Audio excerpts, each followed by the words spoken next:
radio for the masses. Headline edition, July 8, 1947.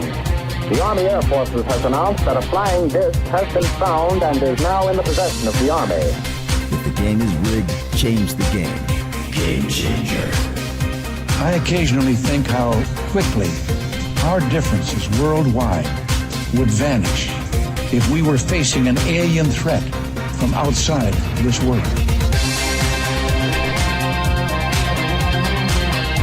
This is Fade to Black with your host, Jimmy Church, on the Game Changer Radio Network and KGRA, the Global Radio Alliance. I need your help to get to the year 1985. You're listening to Fade to Black with Jimmy Church on the Game Changer Network.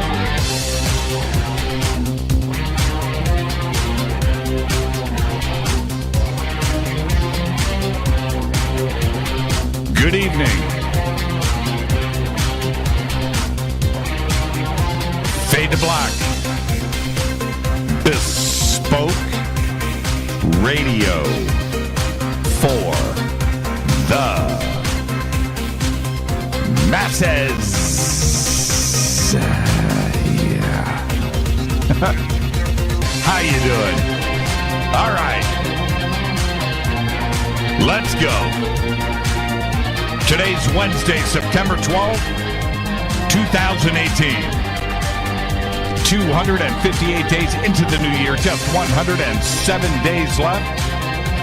We are live from a bunker somewhere in the middle of beautiful downtown Burbank, California. And I would like to welcome everybody listening all around the world, all across the United States. Hither and thither, to and fro, back and forth, up and down, east and west, north and south, far and near. This is Fade to Black for KJCR, the Game Changer Network, and KGRA, the Planet. I'm your host, Jimmy Church. What is cracking, everybody? How you doing? You check out my shirt. Can you see it? Hold on. That's what I'm talking about. Hide-and-seek world champion. All right. Here we go. We got a great show lined up for tonight. Kelly Sullivan Walden will join us to discuss your dreams. She is the dream expert. And we're also going to take your phone calls all night long. So there you go. That's tonight. Tomorrow is another Fader night with open lines all night long. We got John Rappaport here, who is in the line of fire with Hurricane Florence. So we'll be getting a live update with all of that. And he will be here, of course, with his No More Fake Newsroom Live, followed by open lines all night long. It has been an insane week for this community, and it's been a great week on the show. But lots going on right now. We'll talk about all of that in just a bit. Now, my article over at OnStellar about the Solar Observatory, the National Solar Observatory, is up. You can go and check it out. I posted it up on Twitter and got it out on social media. It's up on Facebook, too, as well. Sending everybody over to OnStellar to read it. This is a breaking story. It's very fluid. And I will be addressing all of that. OnStellar.com is the place to be. Of course, Twitter at JChurchRadio. Facebook, YouTube, follow, like, and subscribe. And at JChurchRadio is where we hang out during the show. Hashtag F2B is the sandbox. And, of course, hashtag F2BQ is Fade to Black Questions. And we have two chat rooms open, always. One over at Spreaker, which is right here, and of course one over at KGRA, the Planet. And if you want to go hang out in the chat rooms, you can do that, or you can hashtag F2B and join the conversation right here in the sandbox. Email is jimmy@jimmychurchradio.com. And today I got Bülent Hassan sent me his graphic novel series, right? It's called Black Project.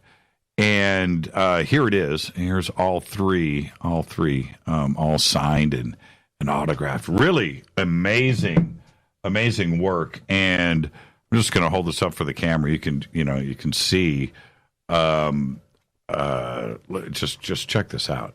I'm just open up a page. Look, just amazing printing. And thank you, Boulant, for signing these and autographing them, but sending them with a very nice letter. I just can't believe it. They are just beautiful. So we're going to probably have him on the show very soon, and we'll discuss the release of his new project. And there you go, In the Bunker. Also, Mate Meyer sent me a really cool 1965 Mustang GT350R and white with blue stripes. And I posted pictures of that today, too, as well. So the bunker's getting full. And this was sent to me, too, as well. The Bigfoot hide-and-seek world champion shirt. Got that, too, as well. Yeah. It's pretty cool. I get when gifts arrive. And, there was actually more. Okay, I'll do that tomorrow night. Let's get to this breaking news.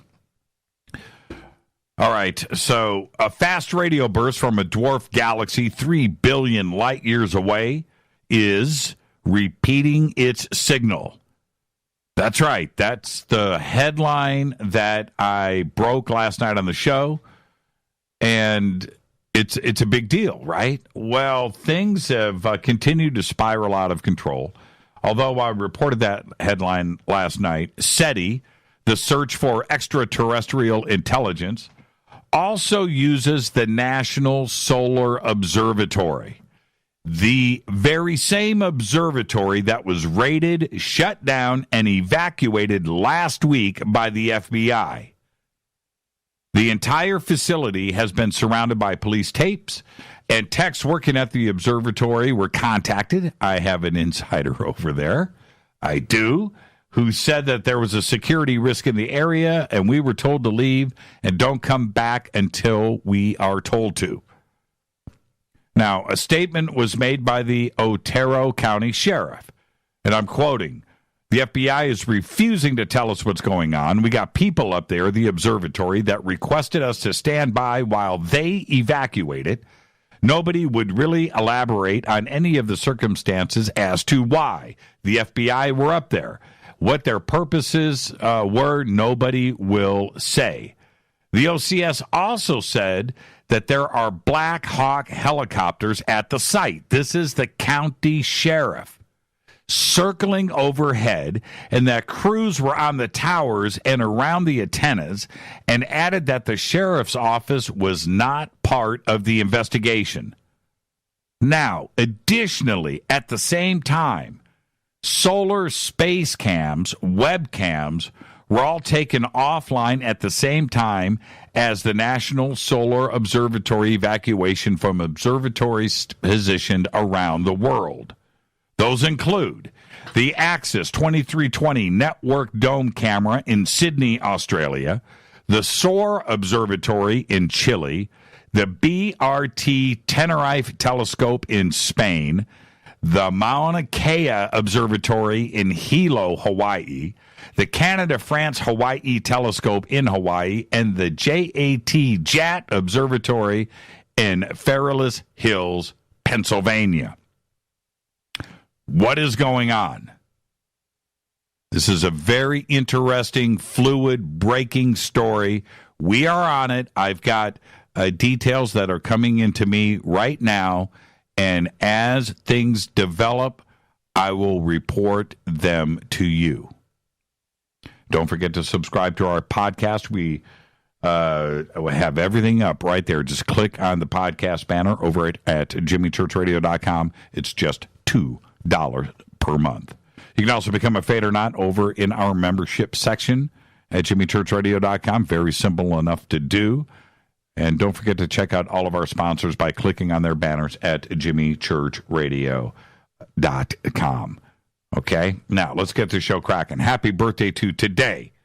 Drumming god Neil Peart is 66 years old. Now, when I talk about Neil, I've only got to say one thing. One. The first side of 2112. That is all. That's it. That's, sure, there's everything, Rush, the Pink album, right? You can, whatever, pick out an album, Exit Stage Left, right? Okay, all right, just pick one. It signals. I get all that. 2112. Okay. All right. 66. Unbelievable. Our dead guy's birthday today is, I need a moment of silence, please, for Mr. Paul Walker. 1973 to 2013, died at the age of 40. Paul won the 2001 Hollywood Breakthrough Award for the new male style maker for his performance as Brian O'Connor in The Fast and the Furious. That's right. He went back and did 5 Fast and the Furious sequels, and also starred in the films Varsity Blues, Pleasantville, and The Lazarus Project. And wasn't he in Skull and Bones, too? I think he was. I think he was in Skull and Bones. Tragically died right here in Southern California up in Santa Clarita back in November 2013. Happy birthday today to Paul Walker. On this day in history, big one, 1940, one of the biggest. That's right. The Lascaux cave paintings are discovered in France by 4 teenagers who stumbled upon the ancient artwork after following their dog down a narrow entrance into a cavern. Unbelievable what is down there. And, some say, it's the greatest prehistoric art of all. You know what? It's some of the greatest art, period, on this planet. That's right. 15 to 17,000 years old. And it happened on this day in 1940. Makes you wonder how much more there is to discover, right? Right there, too, in that valley. All right. Fate or fact. Right now, there are over 1 million dogs in the United States named as the heirs of their owners' wills. Right now in the United States. Seriously. Need to think about that. Tonight, very special guest Kelly Sullivan Walden is here. And we're going to talk dreams all night long because she is the dreams expert. So we're going to go through it. We're going to take all of your phone calls tonight. And we're going to discuss every aspect of it. And one of the things that I want to jump into tonight is, have you had a dream that didn't finish? I want to hear about it. Okay? I want to hear about the dream that didn't finish, and let's see what Kelly has to say about it. And we're going to do all of that at the bottom of the hour. And tomorrow night, John Rappaport's going to be here. It's Fader Night, open lines all night long with his No More Fake Newsroom Live. I think tomorrow night, also, Chris O'Brien is going to be here for our news segment for his announcement of the scientific kind and UFOs. So that'll be tomorrow night. All right, now, let's get to this. This needs to be discussed. So, the National Solar Observatory has been shut down by the FBI. Okay? This is a fact. Evacuated, taped off. The workers there, as well as the local post office, were told to leave and not to come back. They would let them know. It's not a joke. But you need to stop and really think about what's going on. And it reminds me of the movie Contact with Jodie Foster. Now, think about that, right? She works at the radio telescope, right? She works for SETI. That was another name. Maybe they use SETI. I don't remember. And they make contact, right? Alien signals were received. Excitement, right? And what happens? The man showed up and shut everything down. Can't make an announcement. We can't let people know. Everybody's going to freak out. That's exactly what happened. That's what's playing out right now. The man, right? Now, I'm not saying, although I just did, I'm not saying that this is what is going on right now in New Mexico. But We've got webcams shut down all over the world from various observatories, all happening at the same time. Could something be happening? Could something be happening right now with respect to some type of contact? And my answer to that is absolutely. Of course, it's possible. One thing is for sure. Nobody is saying anything. And if it had anything to do with E.T., I am sure that's the first thing the man would say, that it has nothing to do with E.T. Right? We've got food poisoning going on, right? We've got sickness. We've got radioactive material missing from the observatory. It's stolen. We had packages delivered to the post office that had white powder in it, and it made its way up to the observatory. So we got to shut everything down, right? No hazmat, nothing like that going on. But I'm saying if it was something else, we would know. Now, let's take another look at this situation. I mean, the question of it being terror-related, it's an interesting one, and it's possible. But why? Why, if it's terror-related, why is the post office involved? That's the first thing, right? Is there an employee that is involved here? I don't know. But this is where I just got to go straight. By all accounts right now, I think that the employees of both the observatories and the post office would say something. Because if it was benign, right, for whatever reason, for whatever, stolen property, I don't know. Why is the FBI involved? Federal program, I guess. I don't know. But if it was just something that was not that big of a deal, wouldn't they say something? Hey, this is what's going on. We had to pull in the FBI and get them involved because this happened and this happened. Maybe they found a body on the I don't know. I don't know what it is. But if it was something that was not a big deal, then the employees would know about it and would say something. I mean, how big of a national security secret is it when it's dealing with an observatory in the post office? Right? I would think that the employees would say something. And the opposite appears to be true here, in that it's the FBI that knows everything and they don't. That doesn't make sense either. Right? Or, because of all of this leaving us with such few answers, we have this webcam issue playing out at the same time. And that just adds to this. Okay? The employees are saying that they don't know why they were evacuated and told to leave. Right? So we've got the webcam shut down. We've got everybody evacuated. We've got nobody talking. We've got Blackhawks. We've got police tape. We've got the local police that is absolutely uninformed. They don't know anything that's going on. The USPS does not know what is going on. The universities don't know, and the observatories don't know. And then we have the webcam shut down. So, has somebody seen something? Something that they couldn't explain? Observatories and astronomers, they talk to each other. They do. They're all friends. They know what's going on. And when they see something, I'm not talking about the UFO kind, but it could be some kind of crazy nebula, some kind of exploding star. Maybe it's a black hole. Maybe it's one planet eating another planet. It could be anything, right? Solar flares, whatever. But they call up their other buddies, and they go, hey, man, check this out. Go over to star cluster, blah, blah, blah, blah, blah, blah, and they spit out a bunch of numbers, and they program it in, and they look, are you seeing it? Yeah, we're seeing it too. Isn't it interesting? Yeah, I can confirm it. Right. Okay, cool. All right.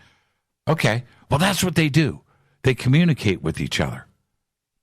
So, to confirm the things that they might have seen, and they call each other to take a look, could everyone around the world have been zeroing in on an object. I don't know what the object could be. Could it be an asteroid? Could it be ET? Could it be something's coming in this direction? Could it be something catastrophic? They don't want us to freak out. I don't know. But it certainly seems that these webcams were zeroing in on it and had the possibility of catching it. And these webcams are looking where the telescope is pointed at that time. I'm just suggesting here. I don't know for sure, but everything went offline. So what is it? What is it that everybody saw? What is it that everybody was looking at? Could it be E.T.? Well, yes, of course it could be. It could be anything. Could it be some giant rock headed in this direction? Could it be some crazy coronal mass ejection that, and even then, and I was, considering a few other things too as well, but anything from our sun would have gotten here already. It's 8 minutes at the speed of light. 8 minutes. So that event would have already happened. It would have come and gone. So is it something else? And this is the solar observatory. The other thing is SOAR down in Chile is another solar observatory, right? So we have to really consider all of the options.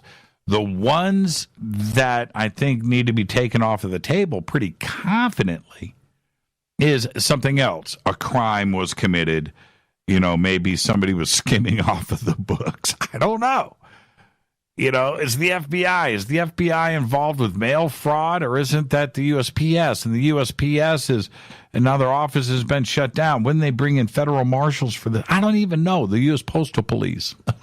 Don't they have postal marshals? Marshal mail dudes? I don't know. So if we take all of that stuff away, what are we actually left with? We're talking about observatories that are looking up at the stars. What is it that they saw? Now, I know this. This is the crazy part. This is what is really strange. The repeating FSB story, the fast radio burst story, broke 2 days ago, and that was published. Talked about it on this show. And as it turns out, SETI is also part of and uses this telescope, the National Solar Observatory. I find that very curious. And now this with the shutting down and the evacuation of the observatory. You can't help but think that everything is connected. And they might be. That's the more frightening part. Who knows, right? Who knows? That's where you've got to go with this. And right now, who knows, apparently, is the man in the FBI. And those directions for the FBI come from Washington. And that's it. I have nowhere else to go with this. Now, this could be the most exciting news ever, right? John T. just said it's Nibiru, obviously. Maybe they saw Earth number 2. Could be. I mean, it could be. It could literally be anything, right? But if it was something that was not that big of a deal, we would just simply know about it, and they would have. You would think any installation in this country, any installation. I don't care if it's an army base, a post office, a library. It doesn't matter. The FBI and kicks out the employees and says, you know what, don't come back. We've got a security issue here. There's a press conference. There's something going on, and we have the right to know. And in this case, with the National Solar Observatory, that there is a cone of silence. And they're not telling us anything. There is no press conference. They're not even telling the local authorities. It's very, very strange. Very strange. And it is very fluid. Now, this is the other curious thing. This is what I find most interesting. I got the news about this, and I know that the person is listening right now. I got the news about this 2 days ago, 2.5 days ago. And it hadn't broken into the media yet. There was nothing out there. So, I get the piece of news just like, that I get from all sorts of people all day long. And I reviewed it, and I attempted to vet it, and it was tough. There was no news about this anywhere. And then I announced it last night on the show, and today it is everywhere. It is everywhere. Everybody is covering this story. The evacuation happened, and you need to note this, last Thursday. And the only reason why I got wind of it is because somebody local in the area got wind of it and attempted to call the observatory and did get through and spoke to a couple of technicians at that time. Can't do that now. But I got all of this information 2.5 days ago. So they had Thursday, Friday, Saturday, Sunday, 4 days of an operation up there that nobody knew anything about inside of our borders, inside of our country. You need to really think about how serious this situation is. And it could be something else. It could be terror-related. That's a possibility. There could be something else involved here. But why shut down the webcams? And that's the other key. When we take everything else and we keep it localized, right, in Sunspot, New Mexico, and you keep it localized there, and it's the post office and it's the observatory and some kind of chemicals, spilled into the ground, they got to shut it down. Whatever it could be, right? All right. Oh, it makes sense. But then you turn around and shut down the webcams around the world at the same time. It is something really to think about. All right. Great show tonight. Kelly Sullivan Walden is here, the dream expert. We're going to be taking your phone calls and discussing your dreams all night long. I've had a couple of weird dreams lately. I'm going to run those by Kelly. And one of them, there's some dreams that I have, by the way, that I don't tell Rita about. Sometimes we get up in the morning and we go, man, a crazy dream last night, and we go over it. Well, I had a dream a couple of days ago. And I kind of know why I had it, because Rita and I were listening to music earlier that day, and it involved what we were listening to. But the dream itself was nuts.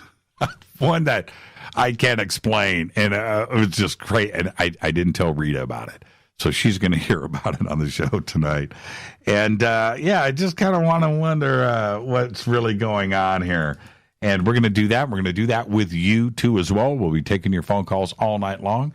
This is Fade to Black. I am your host, Jimmy Church. Tonight, our guest, Kelly Sullivan Walden, the dream expert on the Game Changer Network and KGRA, The Planet. This is Fade to Black. Follow me on Twitter at JChurchRadio. I'll be right back with our guest, Kelly Sullivan Walden. Stay with me.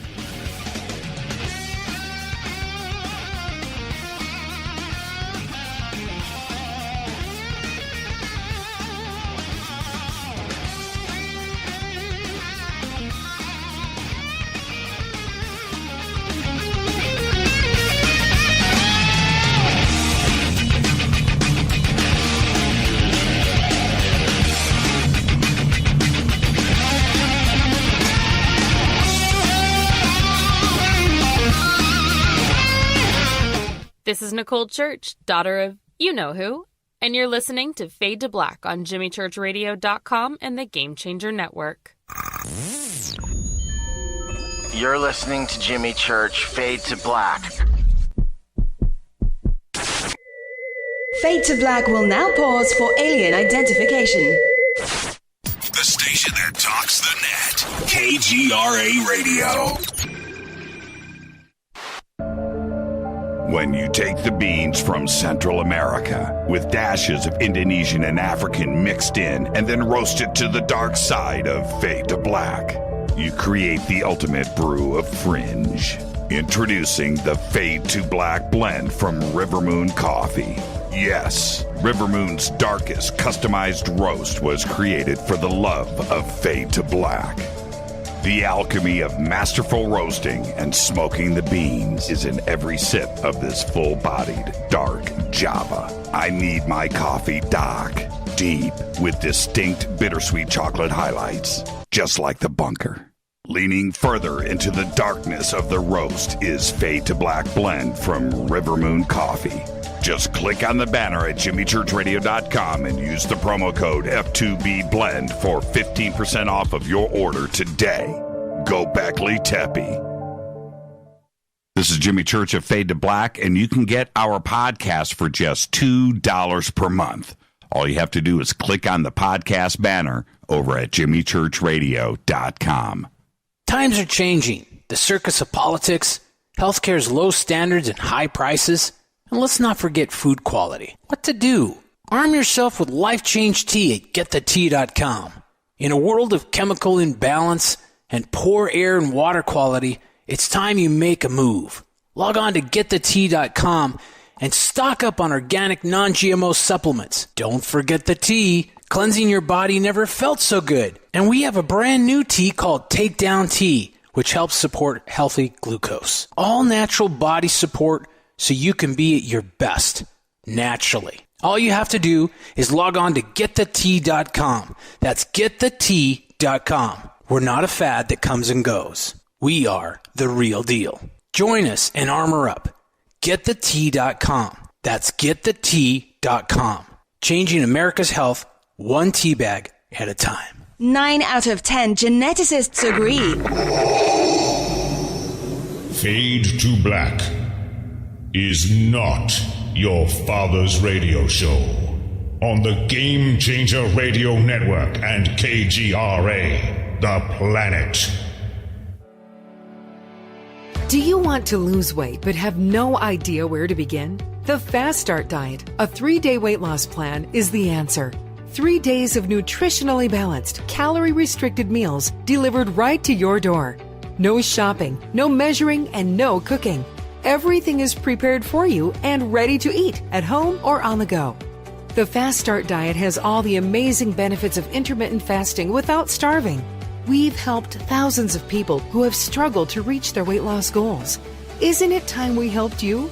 With the Fast Start Diet, you'll lose weight and feel great. Find Fast Start Diet on Amazon or go to faststartdiet.com and use promo code TALK to get 10% off your first box.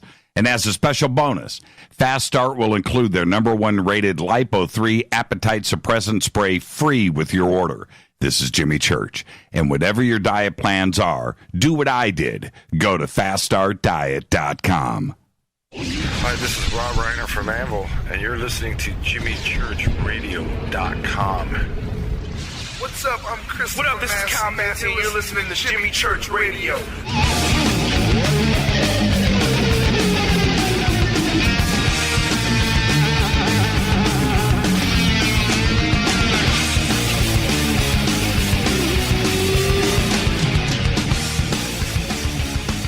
All right, welcome back. Fade to Black. I'm your host, Jimmy Church. Tonight, our guest is dream expert Kelly Sullivan Walden. Tomorrow night is Open Lines all night long. John Rappaport's going to be here with us. No More Fake Newsroom Live, followed by Open Lines. But tonight it's Kelly, and also we're going to be opening up the phone lines for all of you tonight. And I've got a couple of ideas how I want this to go, and we'll discuss this with Kelly, but she's the best. She's on a mission to awaken the world to the power of dreams. She's a best-selling author of Chicken Soup for the Soul, Dreams and the Unexplainable, The Love, Sex, and Relationship Dream Dictionary, and 8 other books, including Chicken Soup for the Soul, Dreams and Premonitions, I Had the Strangest Dream, It's All in Your Dreams, Dreaming Heaven, Dream Oracle Cards, Discover Your Inner Goddess Queen, and, of course, the follow-up, Goddess Queen Pearls of Wisdom Journal. She is whispered to be the secret love child of Carl Jung and Lucille Ball. What? Wait a minute. Kelly, that's not true. Is that true? I think it is true. There are pictures. There's very, very compelling photographs that only I have seen. But if you're nice to me, maybe I'll share them with you. They're pretty awkward looking. Let me just say that. That stopped me in my tracks. And you're also the monthly contributor to First for Women magazine and your column, Instant Insight, Unlock the Power of Your Dreams. It's a great column. And tonight we're going to be taking phone calls, Kelly. And this is what I was thinking. Could we have you finish people's dreams? Is that possible? Ooh. Oh, you're talking my language. Okay, Jimmy all Church. right. Just a thought, because I've had a couple of dreams lately that didn't finish, and we're going to get into all of that. And of course, I love to remember my dreams. Yeah, I love to remember my dreams, and I've always had that ability. But so many people out there, including Rita, right? Rita only lately has started to remember her dreams, but for years I would get up and tell her about my dreams, and I'm like, so what? Well, I don't remember, but now she can. So I would like, to know why. Rita. Yeah, I would like to know. And we've always talked about the coming and going of a dream, and re-entering and doing that. So let's do all of that tonight and much more. Welcome back, Kelly. How have you been? Oh, my Lord. I've been really, really good, and it's been a whirlwind, but I'm so happy to be back with you, Jimmy. You're like my brother from another mother, and it's awesome to be with you. And Rita, I love you, and I'm so happy to hear you're dreaming these days. We're always dreaming, but that you're remembering your dreams. That makes me very happy. Well, let's, before we get started, I think that's an interesting place to kind of go first. Because Rita and I discuss dreams a lot. And one of the things that was always missing between the two of us for many, many, many years was that I would get up and go into details, and she could not. Now she can't stop. And this is something that has happened, I would say, pretty dramatically and quickly over the last year. It's like a switch was clicked. What do you think is going on there? That's wonderful. Well, there's a couple of things. One thing that pops into my head, one of the books that you mentioned that I wrote is Dreaming Heaven, and that's a book that is about the journey that I took, the Toltec journey of awakening that's in Mexico, and Don Miguel Ruiz really put that on the map. In the Toltec tradition, they believe that there are the dreamers and the stalkers, and that we tend to fall into one category or the other. The dreamers are the ones who are naturally inclined to be very visual and to see things in kind of a poetic way that's very trippy, and we tend to be dreamers, and we tend to fantasize easily and see things that even in our waking state that aren't necessarily easy to see by most people. And the stalkers, they're not like star stalkers, like, going to Brad Pitt's house in the middle of the night with binoculars, not that kind of stalker. But stalkers are considered the type that are able to be very grounded and practical and really see what's here. And that's also a gift. And often with couples, one half of the couple tends to be a dreamer, and the other half tends to be a stalker. Usually you don't get two dreamers together or two stalkers together. So I imagine that you are more of the dreamer variety and she's more of the stalker variety. And I mean that in the best way. But it doesn't mean that stalkers can't dream and dreamers can't stalk. We should, if we're going to be really, truly present and powerful, we need to be able to do both of those things. So the dreamers, it's good for them to get a sense of this world and their feet on the ground here, and to pay bills and to know what's going on in this world. And for the ones that more are inclined to be very grounded and practical, like it seems like Rita might be, then it's really good for her to open up and to have, not that she's not already opened up, but in remembering her dreams, it just helps to bring her into a more balanced sense of being. And it doesn't mean that, like I said earlier, we all dream every night, and we all have the ability to stalk and be very grounded. But when it comes to dreams, it's hard to remember because the dreams tend to slip away so quickly in the morning if we don't make it a priority to make that the first thing on our list of things that are important to do that day. If we don't pay attention to our dreams right out of the gate, then they will slip away, even if they were the most enlightened, change your life dream. They will be gone within about 2 or 3 minutes of waking up if you don't grab them and wrestle them down and write them down or record them somehow. Well, okay, so let's talk about that then. How do we remember? It's one thing to write it down, but how do you lock it down? If you write it down in 60 seconds, that's one thing, but What about an hour later? Is there a way to preserve it so you can write it down when you get home from work? Well, I find that all you have to do is something grounded in the physical world to be able to recall most of it. Now, a lot of it will go away, but at least, so here's what I do. I lay in bed, and when I know that I'm waking up, and if I can beat the alarm, that's always best, because the alarm sometimes will be so jarring that state, that wavelength is gone. It's broken by the alarm. But so if I can wake up before the alarm and lay in bed and not think about anything else that I have to do that day or what happened the day before, if my very first question on my mind is, what was I just dreaming? And I don't move a muscle until I have some sense of what was going on in that dream, even if it's just a few random images. And if the very next thing I do, once I have that locked in my mind and I write that down, I actually don't even write it down anymore. I have a dream app that I use called Dream Journal Ultimate. It's free. It's simple. You can use it for lucid dreaming, but you can also use it for a plain old dream journal so you don't have to write anything, because often our writing in the early morning hours is really hard to read later. But this is the kind of thing where you press a button, you speak, and it translates it, speak to text. You give it a title, and then later in the day, when you're going about your business, you can be like, oh, wait, what was that dream? I totally forgot. You go back and you look, and it can bring the whole thing back. And if you can do that, then you've at least done the bare minimum to grab the dream. Once you have it, then you've got some clay to work with, and you can do something with that dream. But you can't really do any dream work unless you can remember it. So super important to be able to at least grab some piece. And here's one other thing. If you do wake up to an alarm and it wakes you up and it totally makes your dream disappear, see if you can set your alarm for 15 minutes earlier than you actually have to wake up, so that you can put on the snooze alarm and go back to sleep. And you go back to sleep with the intention that you're going to recall some sense of your dream, some dream when you wake up the next time. And usually those are easier to catch. There are, I would say most mornings, but there are mornings when I wake up, I spin my feet around, put them on the floor, and I literally start reviewing where I was, the dream that I was currently in. And I remember every single last detail.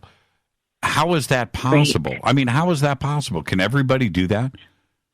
No, not everybody can, but it's wonderful when you can. I think it's a sign of brilliance, if you don't mind me saying. Okay. I think that the more dream recall, I think there's a relationship between dream recall and creativity and intelligence and spiritual aptitude. So I think if somebody really wants to grow spiritually and really bridge the conscious, unconscious, this world, and the beyond, then starting with dream recall is a really wonderful way to do it. So it's one thing to recall those details. It's another to record them and recall them even later in the day when you have switched brainwaves. Because what we tend to do is once we go about our day, we are in more of the alpha state or more in the beta state, whereas when we're dreaming, we're in delta or theta, which are those deep, deep brain waves that are running very slow but really powerful.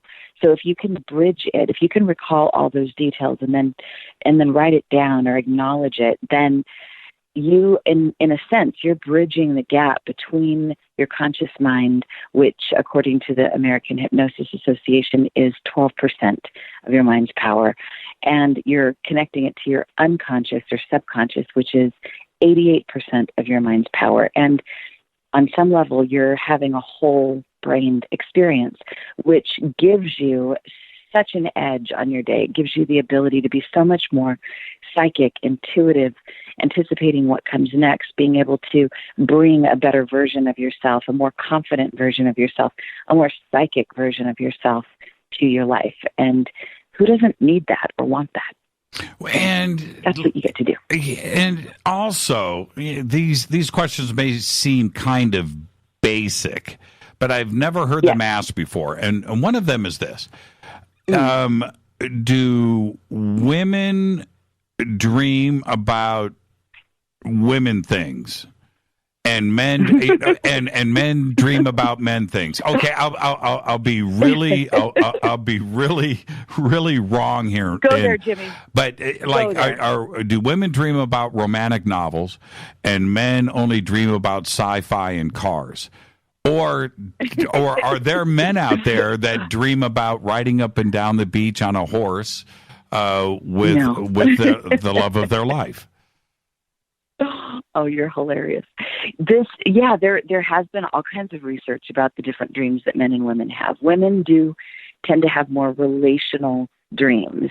And when it is a romantic dream, it does tend to be the white horse on the beach, or something that is about building a relationship or courtship, or the things that turn a woman on, the foreplay, which starts with the mind, which is about connection and energy and being loved and adored. Whereas men tend to have a lot more, their dreams do tend to be more sexual, or more about conquest, more about the race car, more about like charging after the wild animals, protecting.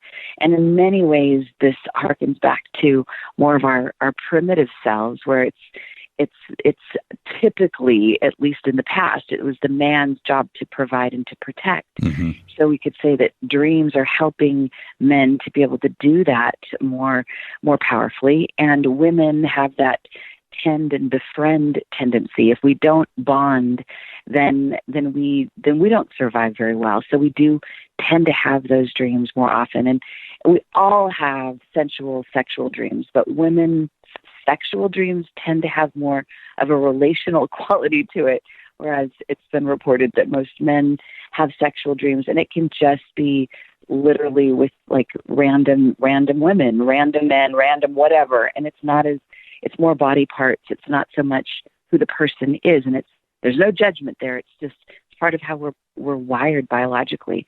It's all serving a higher purpose on some level. And the other dreams that I hear about a lot on this show are dreams about past lives or adventure types of dreams. Yes. And I get them from men and women. It doesn't matter.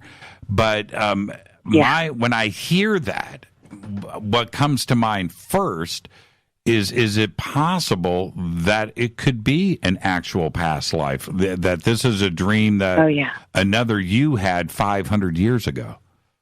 I love this question. Yeah, this opens up a very interesting realm of dreaming.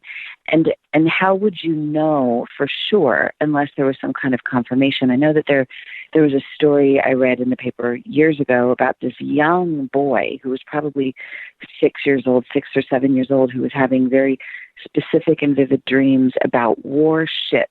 Mm-hmm. And he was able to draw them and describe them in absolute accurate detail, even down to certain serial numbers. And somehow they were able to they showed him an actual ship, and he cried, and he had this unbelievable visceral reaction. This boy who had never seen a warship, who was too young to have even seen a movie about these kind of things. He had absolute recall about what happened on the ship, about some of the missing pieces of history even. He was able to fill in some of the gaps. So I think it is a rare and special phenomenon, but I think it absolutely does happen. I think some people will have a dream that seems very past life-ish, where there's very specific detail about a particular time in the past, and especially if it's recurring and they're able to get a lot of details, it seems like the only thing that makes sense of why they're having this dream, it does seem to be about some unfinished business from a past life. And that's certainly one way to frame it. Another way of looking at every single dream is that it's all here to serve you now, whether it's a dream that relates to a past life or not. We all carry around unfinished business. So every dream, from one perspective, we could look at it from the perspective that they're helping us to clear the decks, so to speak, and help us to get more present tense with who we are and what we're up to, and then move toward what we want to accomplish in this life. But I think it is a really amazing phenomenon when people can confirm that what they're seeing in their dreams does historically relate to something that they had no business knowing about in this life. I had a dream. I talked about it pretty specifically on this show 2 months ago. And I'm going to give you the short version. My question is, how is this possible? So that's where I'm going to get to at the end of this. The dream, which came out of nowhere, was me sitting down at a computer to write my autobiography. Okay? And so I sit down, chapter 1, and I start typing. I finish the book. Now, oh my God. I in one dream, I get to the end, present day, today. Like you and I talking right now is the last line I typed. Kelly and I had a great interview tonight. The end. So, but I went through all of these different events in my life, of which there must have been hundreds. I have no idea, but I remember them all, which seemed to me, Kelly, in real time. Now, how is it possible to dream 55 years of your life in 8 hours, number one, and number two, have it appear to be in real time? In that dream should have taken 55 years, right? I mean, it didn't seem like it was running in fast forward, but how does that work? Right. This is so beautiful. When, it's this world, this 30-dimensional world that we live in, we pay attention to clock time and it seems oh so real. But when we step out of this dimension, time doesn't exist. There is no time. There's no clock. So everything is happening now. Every single thing that has ever happened, past, present, future, what we would call past, present, future, is all simultaneously now. So it's an amazing phenomenon. I mean, Einstein talked about how there is no past, present, future. It's all relative. Time is relative to the observer. So it's even scientific that our time is something that is a construct that we really only recognize in this dimension, and it doesn't have a reality outside. So it is absolutely entirely possible to live an entire life or relive your entire life in your dream and have it seem like it could fit on the head of a pin. And so as strange as that is, it's true. You were, to me, from my perspective, you were experiencing another dimension of yourself. You were perhaps taking a deep dive into the Akashic records of who you are. And that can happen kind of like in sci-fi novels where it just is all downloaded in an instant and you get every morsel, every detail, nothing left out. From a shamanic perspective, they would call this kind of a thing either a life review or recapitulation, where you have relived your life in this life so that you are bringing back in your power. In some way, when you relive your story, you reclaim scattered aspects of your power, parts of yourself that you have left along the wayside, and bringing it back into you. So as you did that, I imagine, and you tell me, Jimmy, what this was like when you woke up from that dream. I imagine that it must have been an incredibly powerful moment to have owned that, to have the entire book of your life right in front of you and owning your history. What was that like for you? How did that feel? Well, two things came to me right away. First off, I knew what each chapter and each scene was going to be. I didn't have to think about it now because it was all clear and I still remember it. But the second thing, okay, now as crazy as this sounds, I know now that I can write a book in 8 hours. That's what I know. Yes. You know, in that, yes. All right, that I could overcome the fear of what it takes to write a book. Oh, it's going to take me months and months and months. Well, you know what? I typed the thing in my dream in 8 hours. How hard can it be? Right, it's already written. Right. So it's kind of this weird thing where I was able to overcome that. That's one of the reasons why I've never even attempted to write a book, is because I admire people that do that can write 300, 400, 500, 600 pages and have the discipline to sit down and do that. I can't do it. You know, I've got a fear there. And so, yeah, as strange as that sounds, I just was able to say to myself, I can do this. I can do it in 8 hours. I don't know what everybody else is having so much trouble writing a book. And it's simple, right? I don't know. But, yeah. Awesome.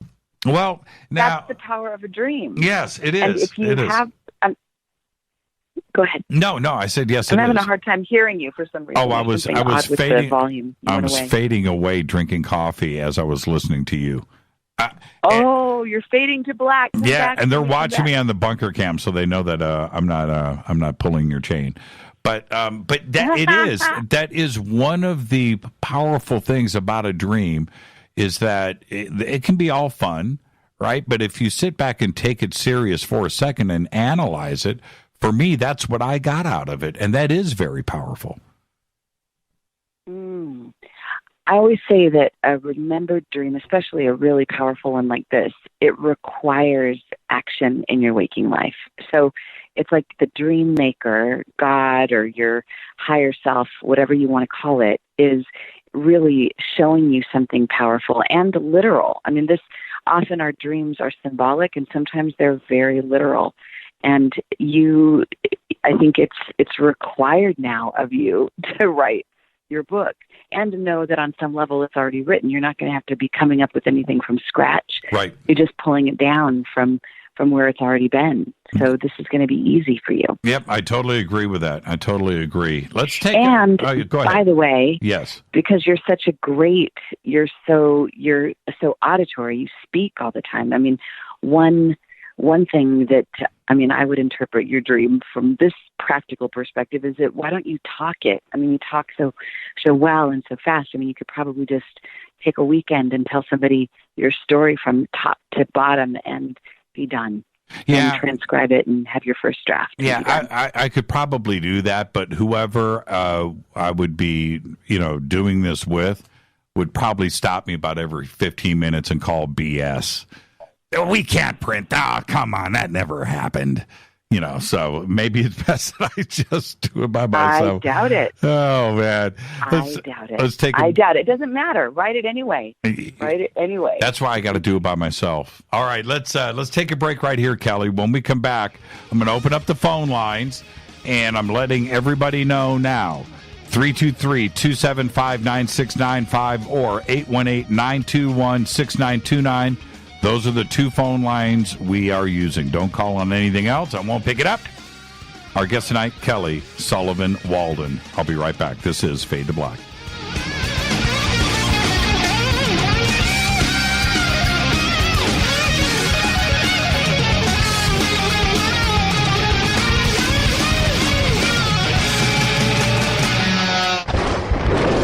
This is Fade to Black with Jimmy Church on the Game Changer Radio Network and KGRA, the Global Radio Alliance. This is KGRA Digital Broadcasting Station, Salt Lake City, Utah, Van Buren, Arkansas. Folks, this is very important information. What's to be said about CBD? AncientLifeOil.com. Our CBD is made from hemp and has 0.003 THC, which means this wonderful product won't get you high, no matter what amount you take. What does CBD do for the body? My hands are tied. But you can Google CBD benefits and be astounded. When you're finished reading, you'll want to log on to AncientLifeOil.com. That's AncientLifeOil.com. and purchase. Life is good when you feel good. People are tired of pain. People are asking for non-GMO organic products to help them with you fill in the blank. Legal in 49 states, and again, our CBD is made from hemp. Ancient Life Oil is about helping people one by one by one. If you wonder how good the product is, the CEO takes it every day without miss. AncientLifeOil.com. That's AncientLifeOil.com. Have a great day.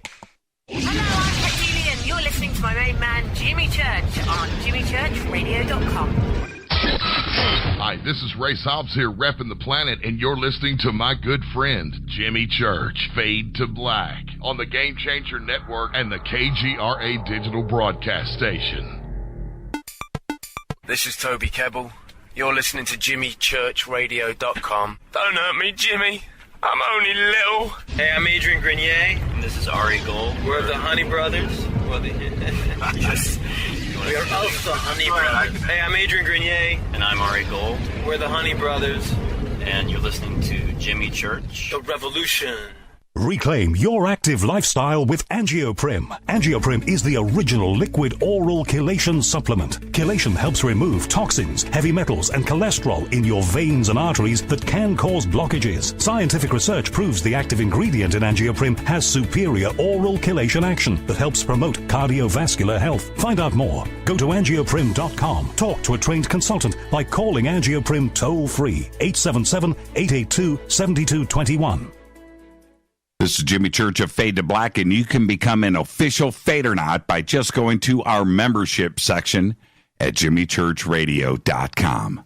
Hey, it's Grace. Can we talk about something serious for a minute? Your age. Getting old has its perks. But remember, being a few years younger, you know, your hair was thicker, you didn't have so many wrinkles, that extra weight wasn't haunting you, and you just felt better. Well, we can't turn back the clocks and go back 10 or 15 years, but you can start feeling and looking 10 or 15 years younger with Nature's Youth RSF. It's a doctor-formulated daily supplement that helps your body maintain its peak performance and fight the aging process. Imagine sleeping better, looking better, and feeling better. See how Nature's Youth RSF has helped thousands of people just like you at nature'syouth.com. nature'syouth.com. Imagine how it will feel when your family and friends are asking you what you did to look so good. Your secret will be Nature's Youth RSF. It's time to start looking better and feeling better. Learn more and order your Nature's Youth RSF at nature'syouth.com. That's nature'syouth.com. That's nature'syouth.com. This is Jimmy Church of Fade to Black, and I only use night vision goggles from Bearing Optics. You can see your very own green chrome balls today by clicking on their banner at jimmychurchradio.com. This is Micah Hanks of the Gralien Report, and you're listening to Jimmy Church on Fade to Black, across the globe on the Game Changer Radio Network and the one and only KGRA Radio, The Planet.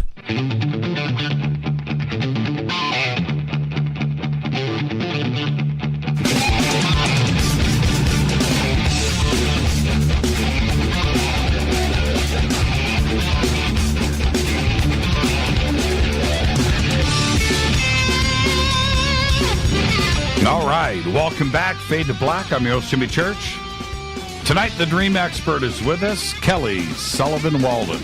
Tomorrow night's open lines. John Rappaport's going to be here, open lines all night long. But tonight, we're taking your dream phone calls. Now, two phone numbers, 323-275-9695 or 818-921-6929. Those are the lines. I've got everybody lined up, and if you're calling in and can't get through, just keep calling, and we'll get everybody in. Okay, now, before we get to the phone calls, Kelly, I want you to end this dream that I had 4 days ago. 4 days ago. Okay, here's the dream without the ending. And don't laugh. Just go with me, okay? You got to hear this out. Okay. All right. Steve Perry, right? The singer for Journey, right? Okay. All right. You know who Steve Perry is? We all do. I do. All right. The dream is this. I get to a nightclub / party nightclub situation. It's dark. And I get there and I sit down. Somebody comes up to me and says, Steve Perry is here. And he wants to meet you because he would like to form a band. Now, I love it. Now, this is the crazy part about this.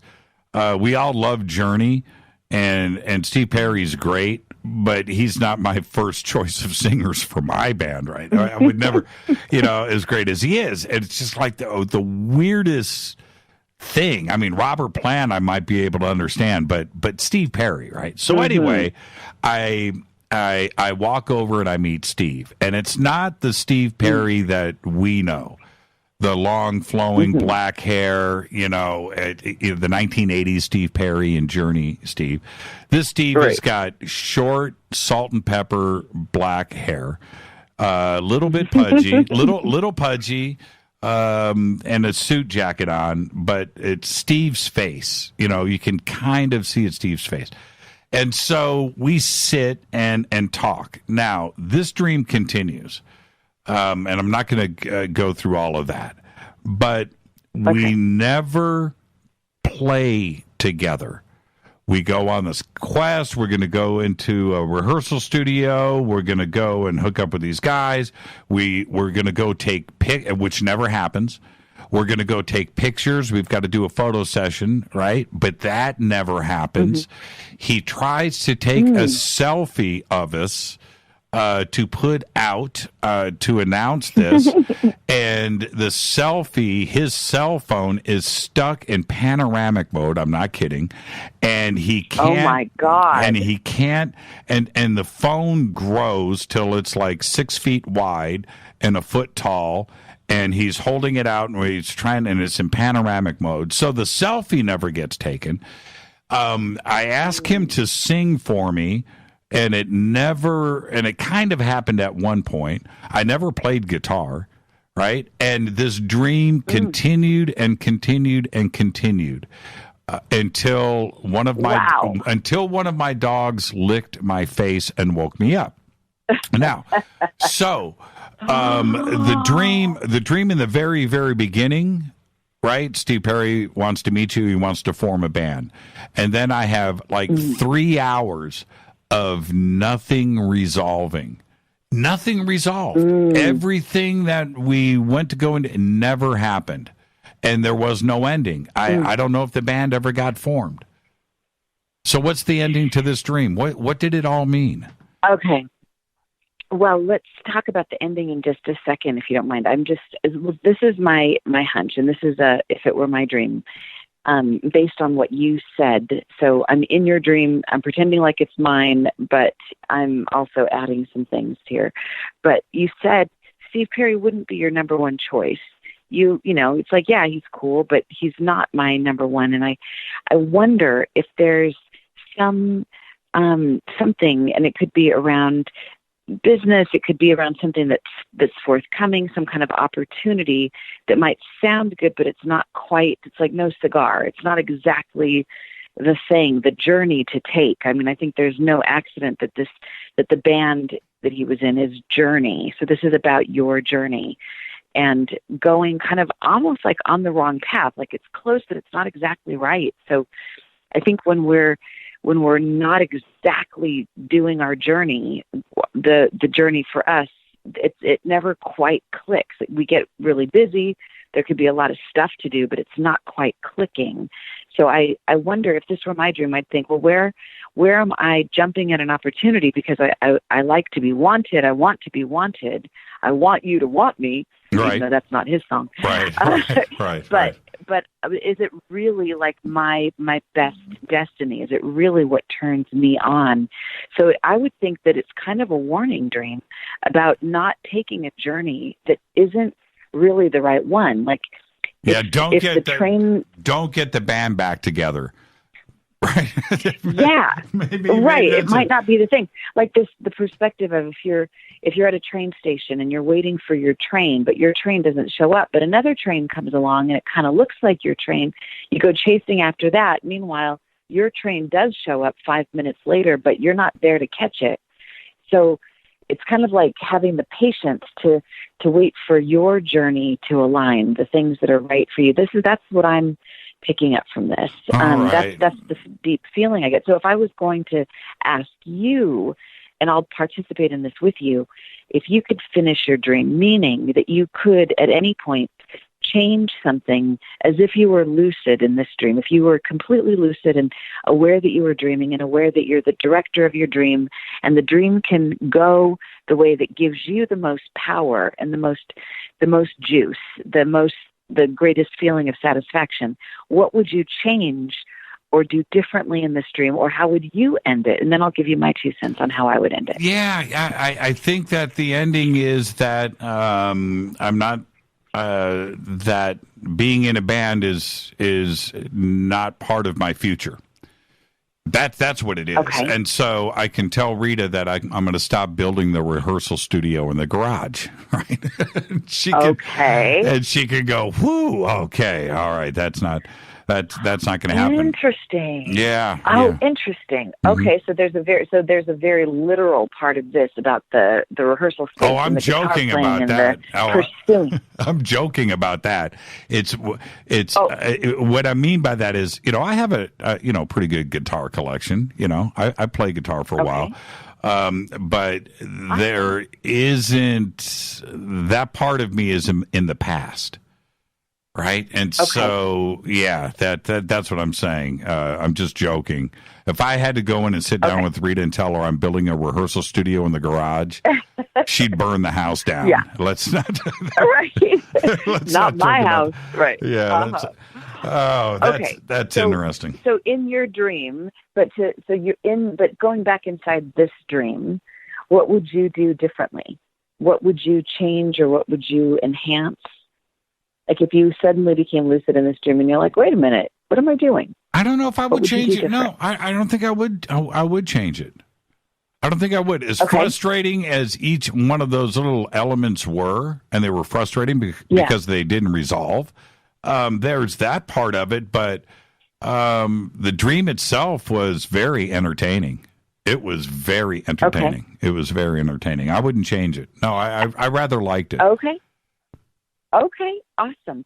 Well, from the fact that you brought up finishing the dream, though, I think I don't know that most people know what we're talking about when we say this. Maybe they do because you've got a very sophisticated audience, so they probably do know. But I'll say it just in case. From my perspective, a dream isn't over until the dreamer is empowered. The dreamer is like on top of the world, feeling like $1,000,000. And so if the dream is at all frustrating or unsatisfying or scary or terrifying, my perspective is the dream isn't over. It didn't get a chance to resolve. It's not finished. You don't have that aha moment. So you can go back in it because a dream takes place on a parallel reality, and that parallel reality doesn't end just because you woke up. Right. It's a continuum. So right now, even in talking about this dream, we're dipping back into this parallel stream, and we're bringing everyone with us. Everyone who's listening is also now, this is all part of I was just talking to somebody today, it's like the intellectual property does belong to the dreamer, but now it's all of ours. It's my dream too. And from my perspective, and I invite everybody who's listening to this to see what they would do if it were their dream and how they might change it. For example, in order to be totally empowered in the dream and not limited by anything, because in our three-dimensional world, yes, we have certain constraints that we have to acknowledge at least. But in a dream, and even when we're playing back in a dream, we don't have to think in any kind of constriction. So I might say, if I'm Jimmy Church, and Steve Perry's cool, but he's not my number one choice, but man, Robert Plant, if he wanted me to be in his band, okay, that would be a game changer. The game-changing network, that would change everything. I would play with him. And what does Robert Plant represent to me but like big time and like a true legend? And man, if I'm Jimmy Church, I know that I'm a legend. So I would go there. Okay. All right. Robert Plant it is. I'll do that tonight. Let's go to the phones. Let's go to area code 609. You're up first on Fade to Black. Who's calling? Hey, man, it's Castor. Hi, Castor. How are you? Not bad. How are you, Jimmy? I'm doing good, man. Say hi to Kelly. Hey, Kelly. How you doing? Hey, Castor. What's going on? What kind of dreams are you having? I'm so curious. Actually, I was wondering what you could say or what you know about sleep paralysis. Yeah. Is that something that you're experiencing? Yes, ma'am. Yes, ma'am.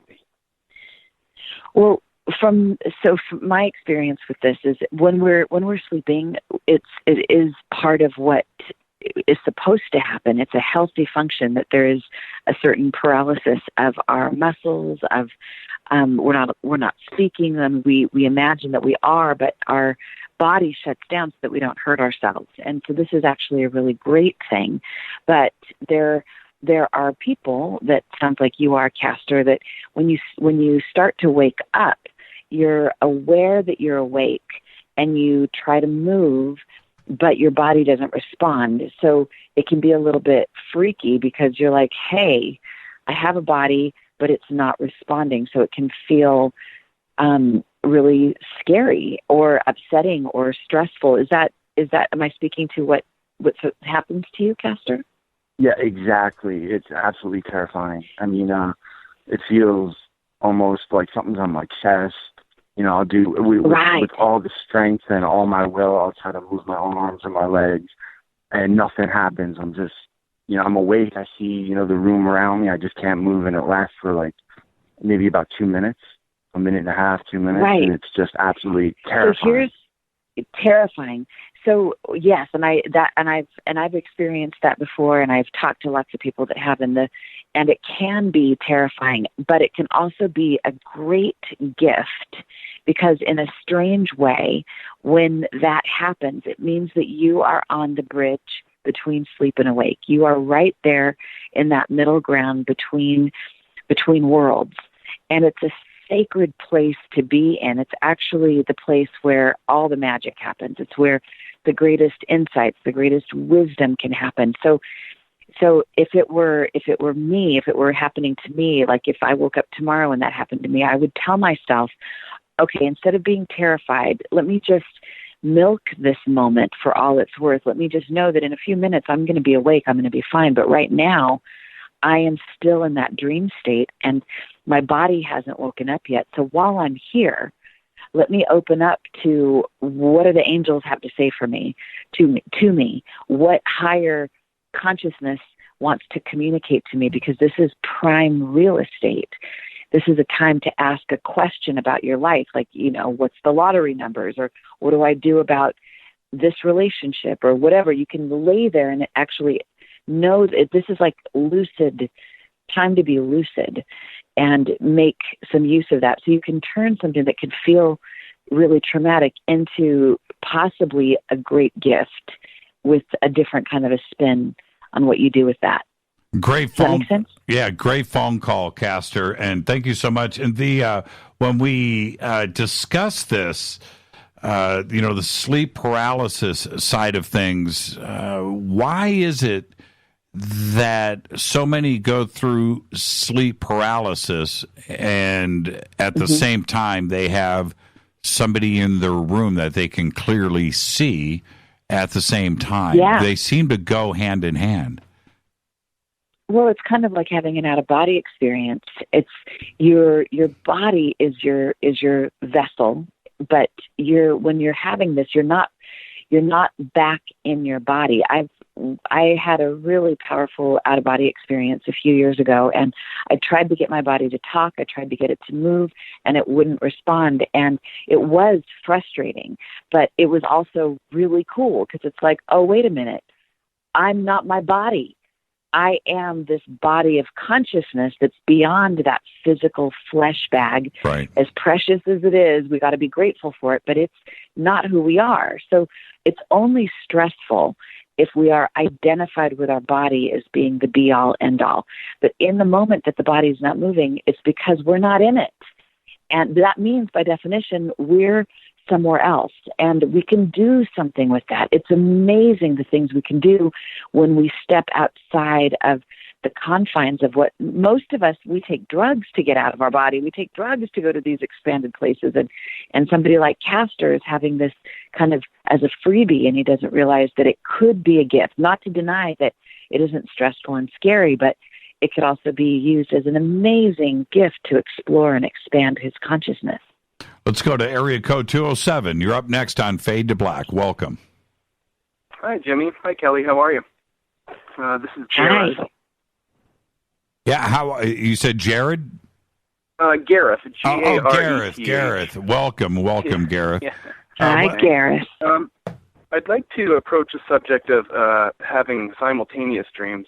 It's only happened once in my life, where a friend I worked with for a while, I had a dream that I was kind of wandering through almost like a Matrix-type office building with doors and hallways. And there was no one else there, but it was always kind of seeing the back of him, and kind of following him, trying to find him. And couldn't ever catch up with him, if this makes sense. And when I went into work the next day and told him that that's the dream I had, he burst out laughing and said I had the same dream. So I guess I would like to approach that subject. Maybe you could tell us a good story you have about that. How common is that? That happens, you know? I guess that's really, it's fun to hear maybe your experiences with that. Mine was very brief. I mean, it wasn't a dream that was, I would say, super detailed. It was just, I could see him and catching up with him, but never really saw him. But he had the same dream. He was in the same building, and so it's kind of strange. I'll get off now and let you discuss that. But thanks for taking my call, guys. It's a wonderful, it's a powerful dream. I call this tandem dreaming, and it's really special when it happens. It doesn't happen all that often unless you're somebody that's like highly skilled and practicing this all the time. But when it happens, it is the merging of realities. It's the merging of your reality, this person's reality, and your dreams and your waking reality. There's a whole bunch of things that are kind of simultaneously happening, like a vortex of different energies kind of all coming together. I grew up doing this with my sister and I, and from time to time we still do share dreams and dreamscapes, but where we would see each other in dreams and wake up and share having had the same dream or understanding certain characters or being in some places that only existed in our dreams, and both of us would see them at the same time. And to me, what that did with my sister and I, it brought us incredibly close. We are like psychic twins as a result of having had these dreams. So the bonding, the depth of connection is phenomenal. And if having it with somebody that you work with, I would imagine that at the very least, it's kind of like, I mean, you know, I don't know how much you want to read into this, but I would say it's some kind of a marker of a soul contract, a soul mate, not like necessarily a twin flame, but somebody that is part of your soul family that's reaching out beyond the matrix and saying, yo, we're connected. There's more to our relationship than what's on the surface. We should pay attention to what's going on with each other. There's more going on here. So it is very special. There's one of the stories in Chicken Soup for the Soul. Do we have time for me to tell a quick story of a tandem dream? Sure. So there's a woman in the Chicken Soup for the Soul dreams and premonitions. She talks about how she's the last of all her friends to get married. She really wants to get married, but she's not. She just can't find the right guy. And she's got this friend. He's a guy friend. It's kind of like when Harry met Sally. They've just been best friends forever, but they never, ever thought of each other as a romantic partner. And one night she has this dream that she's wearing this beautiful red dress and she's dancing with this friend in this very romantic way, kind of like what you brought up earlier in the show, Jimmy, about the women's dreams. Right. And anyway, she wakes up from this dream and she's like, wow, he was really sexy. I'd never thought of him that way. That is so bizarre. Oh my God. She's like, wow, I didn't know he had it in him. And so she calls him the next day and she kind of sheepishly says, I had a dream about you last night. And he's like, were we dancing? She's like, yes. He said, was your dress bright red? And she said, oh my God. Really? He had the exact same dream and he had the exact same experience of being physically attracted to her and seeing her as a sexual being, not just as a friend. They both had that simultaneous realization or epiphany. And so they got together and explored what it would be like to be more than friends. And it worked out. And lo and behold, they are married now, successfully so for several years, very happily married. And it wouldn't have happened were it not for that dream that they both had on the same night at the same time. So yeah, somebody just tweeted, I wonder if Steve Perry had a dream about Jimmy. That is too funny. Oh, I have to. That's hilarious. I love that. There is a guy that I know. He's one of the Dream Life Coach training students that I know. His name's Luke, and he has a lot of Jimmy Church dreams, by the way. And I'm wondering, I don't know if you've met him, but you know, I think sometimes when somebody has a dream about you, on some level, maybe the other person is dreaming. There might be this tandem experience, but you don't know them. So Steve Perry may very well be dreaming about Jimmy, and Luke may very well be dreaming of you as you're dreaming about him. Who knows? Yeah, I know, right? I have no issues with that. The universe is electric. You know, we are all connected at the quantum level. There is no question about that. There are things going on that we do not understand. Maybe the ancients had a grasp on it, but we've lost it over the years. And maybe they understood more. But we're getting it back. Right, but we're getting it back today. Exactly. And I don't have any issues with that. I don't think I've ever had a dream with somebody else at the same time. Certainly not with somebody that wasn't in the same house. If you know what I mean. Not that you know of. I mean, you may have had a million simultaneous dreams, or I call them tandem dreams. But unless somebody talks about it. So this is why, to me, I think it's really important when you have a dream about somebody, even if it's strange, even if it's odd, to share it with them, because it can sometimes break that wall of the density of this third dimension and bring us into the fourth, fifth, sixth, seventh dimension just in the sharing of a dream. It's such a simple thing that can be so elevating and such a quick way to get on a deeper wavelength with somebody. It's very special when it happens. I think at the very least, it means that you mean more to each other than you might realize with your ego and with your third dimensional senses. Yeah, and somebody had tweeted, Jimmy, I thought you could control your dreams. Why couldn't you control this one? And what's interesting about that, is when I mentioned me controlling dreams, I am able to go into my file, my Rolodex of dreams, pick a dream out and go and have that dream and do it. But this dream was this was fresh. This was a brand new. There was nothing to control yet. I was writing that one out. I had no idea what was about to happen. It was a very strange and fun thing at the same time. I rather enjoyed it. It was so strange. I mean, Steve Perry of all things. We got to take a break right here, Kelly. Let's do that. Okay. And when we come back, we'll get back to some more phone calls. Everybody, if you are on hold, stay right there. All right? It's Fade to Black. Our guest tonight, Kelly Sullivan Walden, the dream expert. We'll be right back. Stay with us.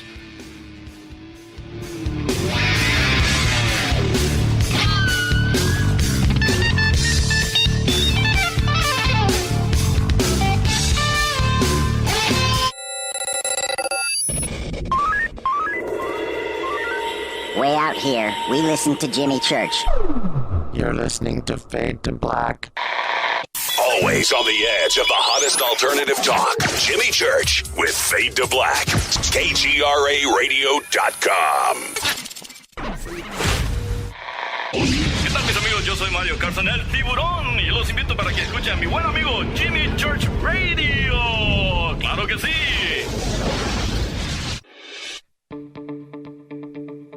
Hurricanes, earthquakes, wildfires. This year we've experienced more than our fair share. This is Jimmy Church of Fade to Black. And last month I decided to make sure my family does not have to worry about food should we get caught in a real emergency situation. Introducing Numana, a healthy, storable product that tastes so good that you'll want to eat it every day instead of just during those times of duress.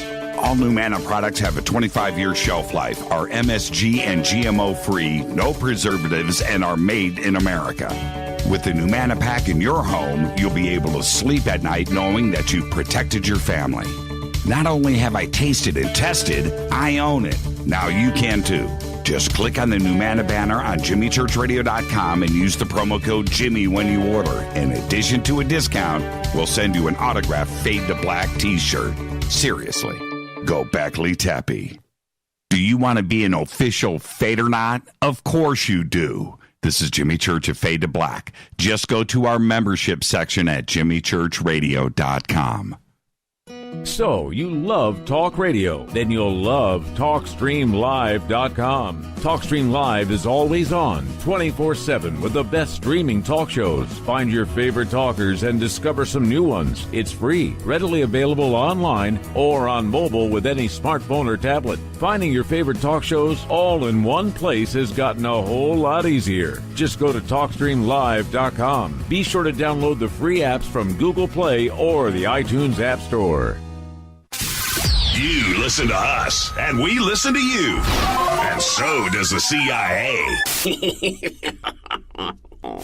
KGRARadio.com. If you have hard water, the lime scale not only leaves white spots, it clogs pipes and breaks down appliances, costing you hundreds of dollars in energy and wear. Eliminate lime scale and other water issues like brown staining and bad odors with HydroCare water products, available from Wave Home Solutions. Wave's affordable water systems don't use salts or chemicals. You'll love the way your water tastes, smells, and looks. Satisfaction guaranteed. For more information, go to bestwater123.com. That's bestwater123.com. Are you intrigued by paranormal talk radio? You'll love the new paranormal radio app from TalkStream Live. You'll find a great selection of talk shows covering UFOs, ghosts, strange phenomena, and much more. Download the paranormal radio app now and start listening to the very best in paranormal talk entertainment, including the network you're listening to right now. The paranormal radio app, free in Google Play and the iOS App Store. You are listening to Fade to Black with Jimmy Church on the Game Changer Network. Oi, oi, I'm Reese Evans. You're listening to Jimmy Church. This is Revolution. The revolution will not be televised. The revolution is on radio. Ciao.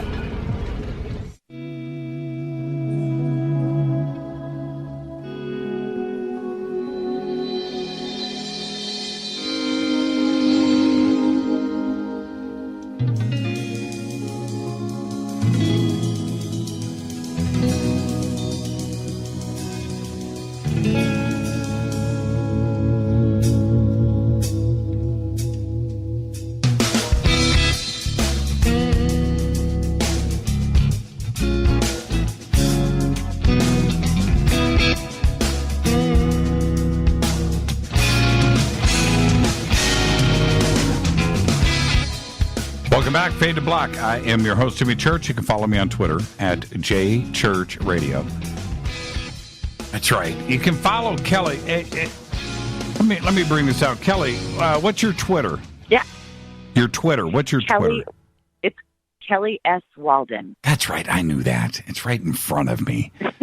If I would take the time to look at my screen. Kelly S. Walden. Follow Kelly on Twitter. And a great website, too, as well, Kelly Sullivan Walden. And the links are over at jimmychurchradio.com.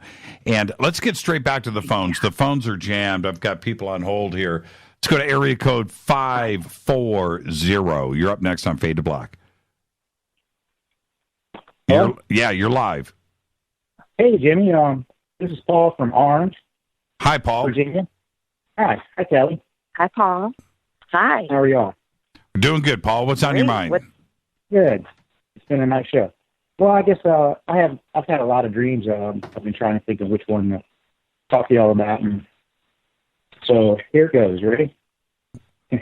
Sure. I was at a party at a friend's house, and then I was leaving, say goodbye to everybody. And I went outside, and I was really drunk. So I realized I couldn't drive. So I got in the back seat of my car, and then I said, "Home, James." And then the car started driving me home. And so we're going on the way home, and I just see through the woods someone's doing donuts in a field, a baseball field. And I was like, I wonder who's doing that. And next thing I know, the car turns to go that way. And I said, wait, I didn't tell you to turn here. So anyway, we go through there, and we're getting in the parking lot. And then the car started speeding up. Well, really fast. And I was like, what? And then I looked, and there was a skeleton driving the car. And then the person that was doing donuts in the field had stopped and got out of the car, started running towards us. And we're speeding up towards him. And I could see, you know, we were just getting ready to run over him, and I was going, whoa, wait, whoa, stop. And then I was trying to grab the wheel and turn it, and I couldn't budge it at all. And next thing I know, we hit the guy. You know, I was like, holy, you know. And anyway, we went past there, and we're still going across the field. And then I looked, and there was a bonfire at the end of the field, a big, giant bonfire. And I was looking at it. A big bonfire. Yeah, bonfire. Yeah, it was a giant bonfire. Okay. And I'm looking at it, and then I could see through the fire. I could see Jesus on the cross behind it. Well, I still can't budge the wheel. It won't budge. So next thing I know, we went through the bonfire, and we went through Jesus on the cross like it wasn't there. How did the dream end? Well, I was going to get to that. Okay. Do you want me to hurry up? Well, I don't know how many more bodies you're about to run down. I don't know if we're going to go through all of those, but. Okay, so and then right after that, I see a big brick wall in front of me. It was like a freestanding chimney or something, like a house that burnt down around it, and we're heading right for it. And I was like, I realized I couldn't budge the wheel anymore, so I just figured, well, I'm getting ready to die. So I said, at least it'll be quick. And then right after I said that, I heard a voice in my ear say, "This is an answer to Paul's cries for help." And then I thought, what? This is say that again. Say that again. This is a what? And then a voice by my head said, "This is an answer to Paul's cries for help." An answer to Paul's cry for help. Okay, I got you. Wow. I got you. So then I'm thinking, what? I have to die? But by the time we hit it, we hit the wall, and it was like, whoosh. It was like the biggest opening up feeling I ever felt in my life. That's the only way I can explain it. And I was still in the car, but the skeleton was gone, and we were floating through the trees. We were passing right through them all. And then I started thinking, I'm looking at my hands, and I'm going, I'm dead. And then I was like, well, what do I do now? And I thought, well, I guess I ought to check this place out. I might be here for a while or something.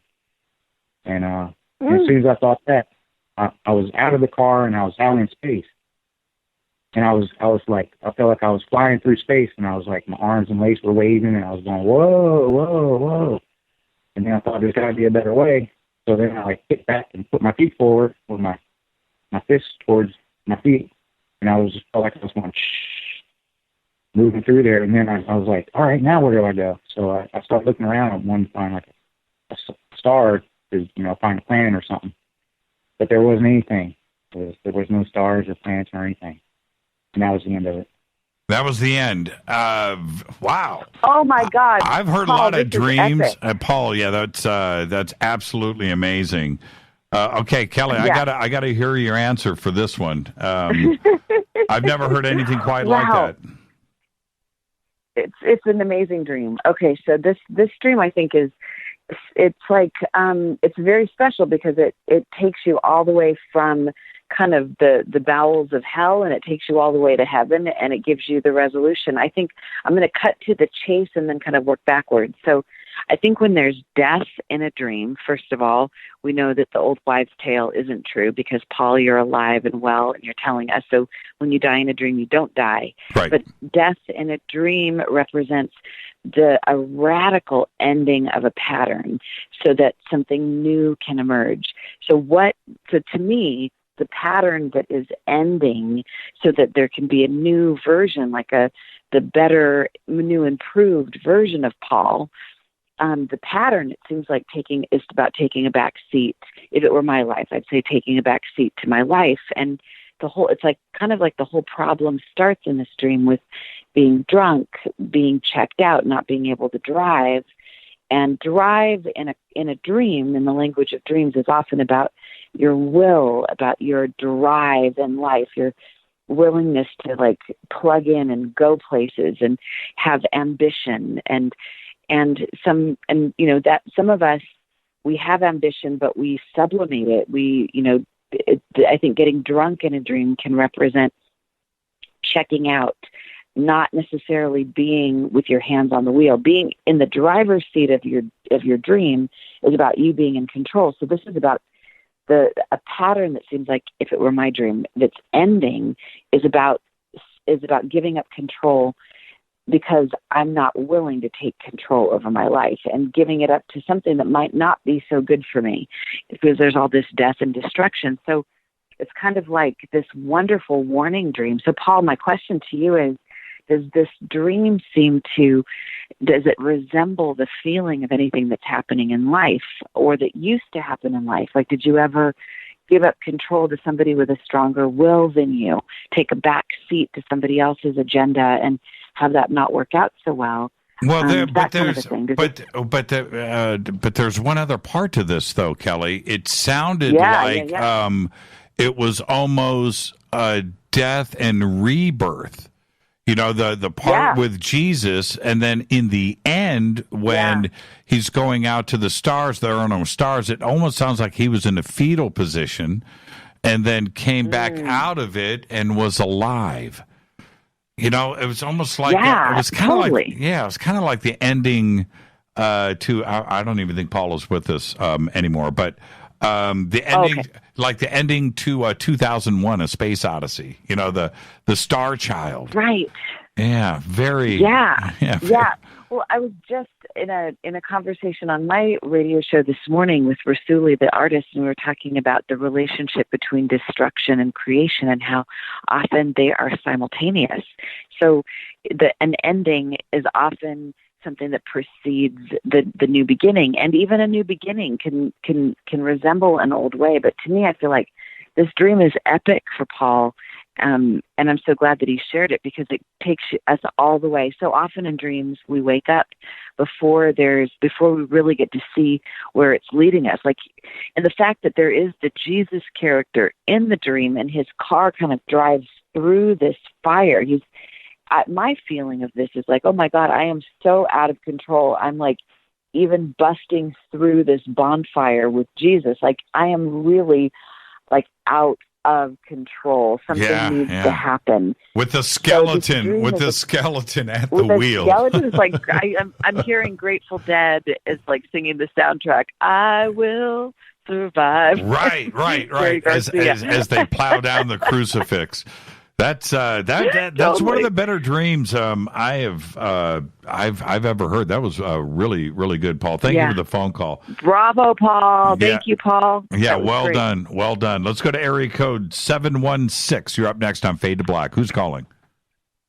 Matt from Buffalo. Hi, Matt from Buffalo. Say hi to Kelly. Hi, Kelly. Hi, Jimmy. Hey, Matt from Buffalo. What's on your mind tonight? Well, I'm not talking about a specific dream. It's how I dream, and I've noticed that when I was a kid, that on my way to church, my parents would wake me up. I'd be tired, so I'd go in the car. I'd almost be like half asleep. It always took me like 20 minutes to wake up, and obviously I'd be running late. Then I realized I was catching myself dreaming at a young age. So I'm lucid dreaming, and I do this all the time. I've been doing it for years. And I also have different places that I go, friends that I see. It's like a different life completely. I love dreaming. Yeah. I wouldn't trade it for anything, right? So that is just like the craziest ever. And I tell them, like, I'll tell somebody, and they're like, no way, and then, they'll read on it. And obviously I'll read on it and everything, but that is really when you said earlier in the show about the Akashic records, I'll be telling people in my dream, hey, I'm dreaming right now. And I had to learn how to do that because I get so excited, my heart would start racing, and I'd wake myself up. Right. So I would calm myself in the dream, and then I stay there. And then I recognize, like, I have my own restaurants, my own beach clubs, my own everything, right? So that you can see, and I've been doing this for years, and I just seen somebody, I said, when was the last time I seen you? Because I recognize this person. And they said, like, 12 years or something like that. We just both broke down in the dream, just crying. And, then you see, dead people, like, dead family, friends and things like that. And it's always all real good. But, I don't really get to, get any feedback on that type of stuff because, it's like every night. Like, I am like a super duper lucid dreamer. You are amazing. And so, Matt, I'm so grateful that you're sharing this. This is, you're very special. And it seems like this is, lucid dreaming like this is something that I think, just like opera singing, we're all capable of singing, but not all of us naturally hit those high notes without even trying. And it seems like this is just a very beautiful gift that you have. And what it tells me is that you have the potential to be like a super conscious being and very spiritually advanced, because the things that you're able to experience on the other side and then bring it to this side are there. The possibility is the advancement of humankind. I think if we were all living in the 2.0 or 3.0 or 4.0 version of ourselves, we would all be dreaming like this all the time. We all have another life that we just mostly forget about. It's very rich, and we all have a cast of characters. We all have all these places that are recurring that we go to. We just all don't remember them. And when you can, and then you have such richness, they don't and go you're away. able to bridge it. It's beautiful. Yeah, Matt, thank you for bringing this up, and thank you for the phone call. One of the things that I appreciate about what Matt just said, Kelly, is I can't imagine not being able to sit around with a group of friends and discuss dreams. Like if there was somebody in the group of friends, and again, Matt, thank you for the phone call. If somebody was in that group of friends that, literally said, well, I really don't dream. I would feel, that sucks, and you couldn't. I would say, I think I'm going to start the hashtag dream envy. I think the cool thing about sharing dreams is that it makes the people that are listening that don't remember dreams regularly, they're going to have a little dream envy, and they're going to go, hey, I want to remember my dreams. So they're going to pay more attention tomorrow morning. I bet you people listening to this right now are going to wake up tomorrow morning with some remembered dreams that are going to be really cool. It's just all it takes is a little conversation about dreams, or listening to a podcast or a radio show about dreams to get you thinking about it, so that you take a few minutes in the morning to remember them, and then you start remembering them, and it's like you're able to advance your own consciousness. It's one of the coolest things, and I so appreciate Matt for sharing this really, really cool dream, and Paul as well. Yeah, absolutely. And if anybody out there doesn't dream, give us a call. I want to hear from you. Let's go back to the phones. Area code 571. You're up next on Fade to Black. You're live. Oh, you're breaking up. I can't do that right now. Let's go to area code 203. You're up next on Fade to Black. Who's calling? And wow, is there something wrong with my phone line all of a sudden? It's high frequency. It's your high frequency Jimmy Church. Okay, let me reset. I'm just going to reset. Let's go back. Okay. Area code 203. Jimmy. Yeah, you got to turn me down in the background. Okay. You're live on the air right now. On the air, Jimmy. Yeah, it's Mike. Mike in Connecticut. How you doing, buddy? Hey, Mike from Connecticut. Say hi to Kelly. I'm so happy I got you, because I've been waiting for a dream expert to come on your show there so long. So, I got to share. Awesome. How you doing? Hi, Mike. How you doing? We're good, Mike. We're good. What's on your mind? All right. So, a couple quick things. Listen, I also have had a couple of dreams where I've died. Okay. But the odd thing is that, they're quick, like, something will happen. One of them, I remember, like, I got shot, and I was like, is this it? And then I felt the spirit, like, in my dream, I was like coming out of my body. I was like, whoa. Okay. So we do go on, and then that was a really quick one, and woke up, and it was kind of like really shocking that day. But this was the one that was really weird to me, was that I had died in another dream. And I want you to picture this, what I'm about to tell you, but without pain, okay? It was like somebody stuck a like an electrical cord right up to me. It was like thousands of volts of electricity going through my whole body, okay? Oh, my God. Like almost like like a tingling that was, it was real though. It was like a real physical sensation, not in the dream. So when I died in the dream, this physical sensation came over me of all this crazy tingling, something I had never experienced before in my whole life. And for the life of me, I just can't understand it because it was such a different feeling. Have you ever heard of anything like this before? Or? No, actually, this is actually, no, that's not entirely true. I have heard a few times people being electrocuted in dreams. Well, it wasn't like an electrocution though. It was almost like a sensation. I didn't die from being electrocuted in the dream.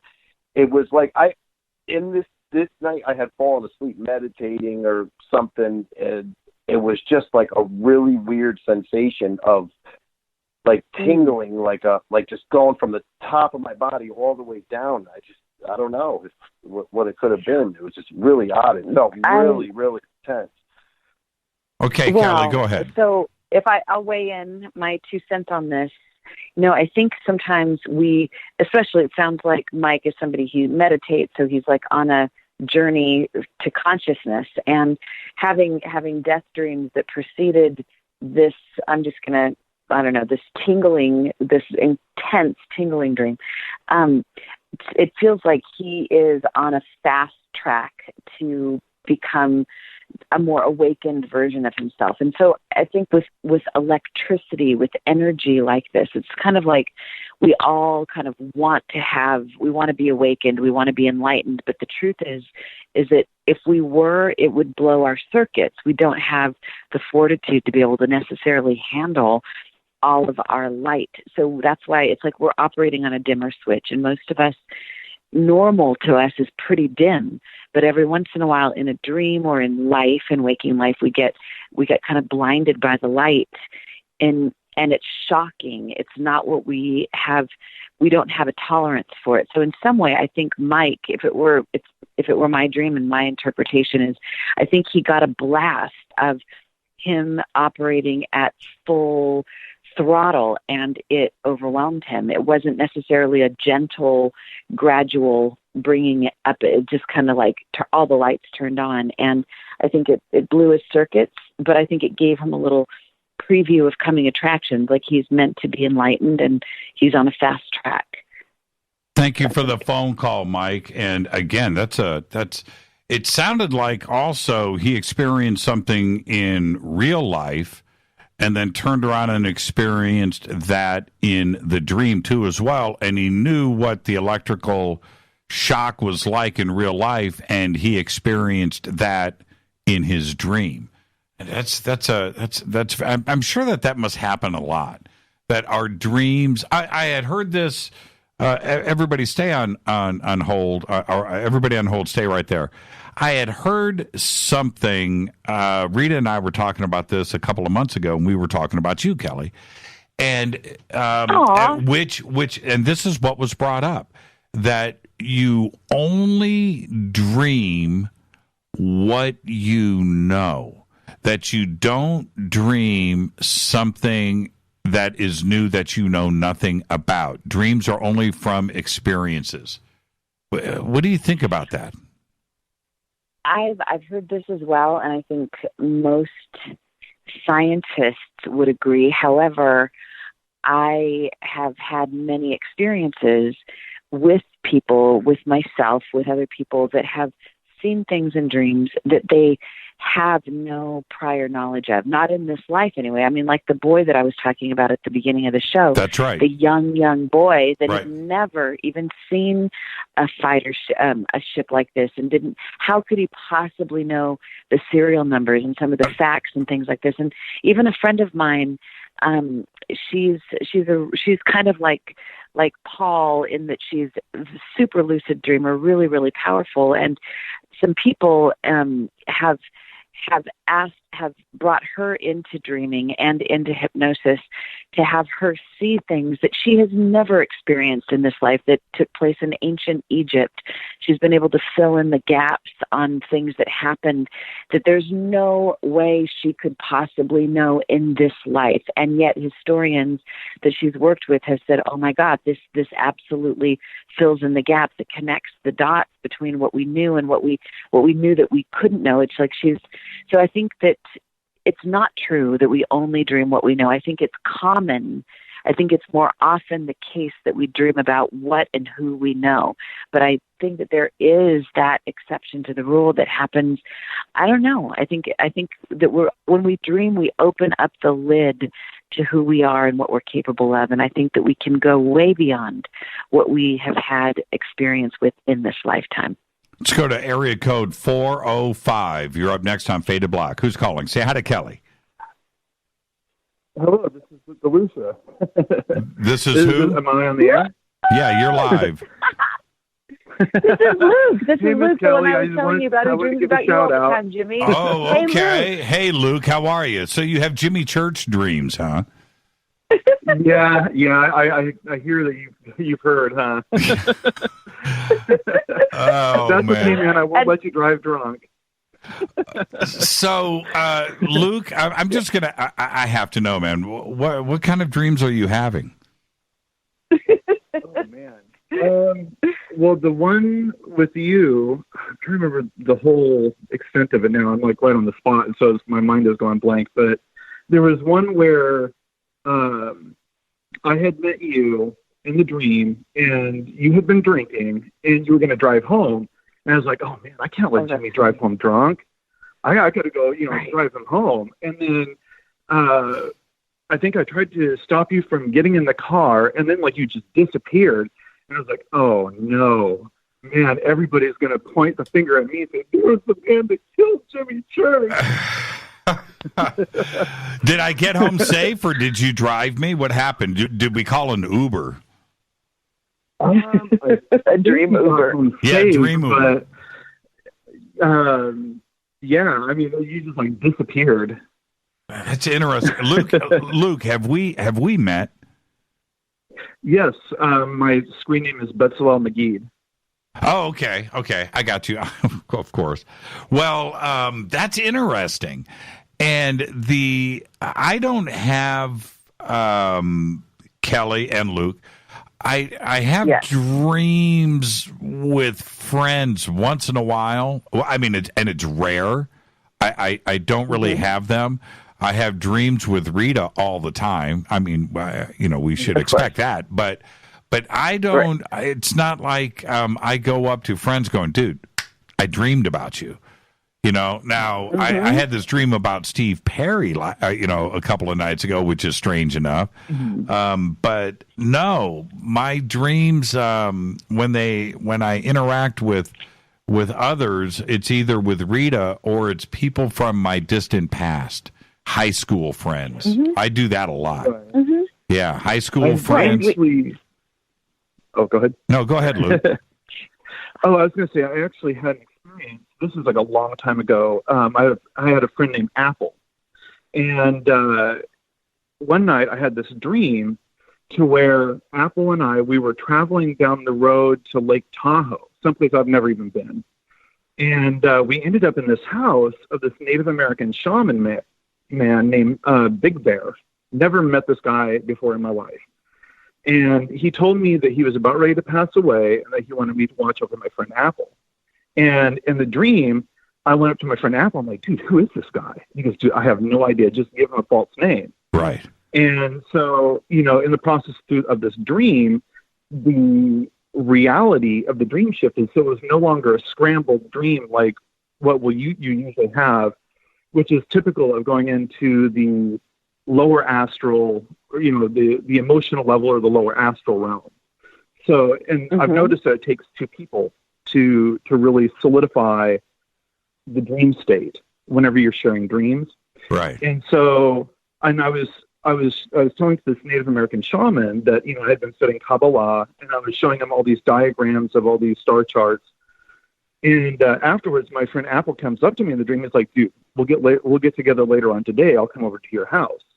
So I woke up, wrote down the dream, and then about 6 p.m., my friend Apple shows up at my doorstep knocking on the door. I'm like, I've been expecting you. Wow. Like, yeah, dude, no. I was like, dude, who in the heck was that guy? He goes, dude, I have no idea. I've never seen him before in my life.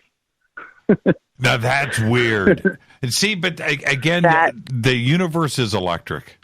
I'm serious. We are all connected.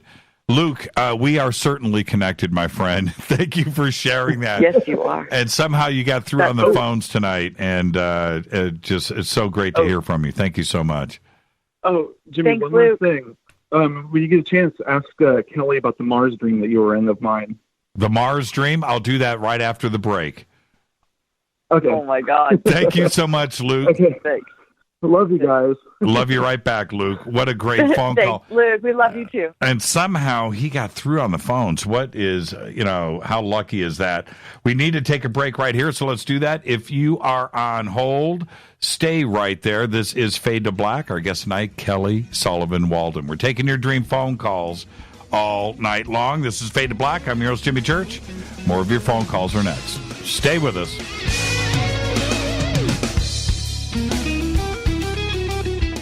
Hi, everybody. This is Rob Halford, the Metal God, on JimmyChurchRadio.com. This is KGRA Digital Broadcasting Station. Salt Lake City, Utah. Van Buren, Arkansas.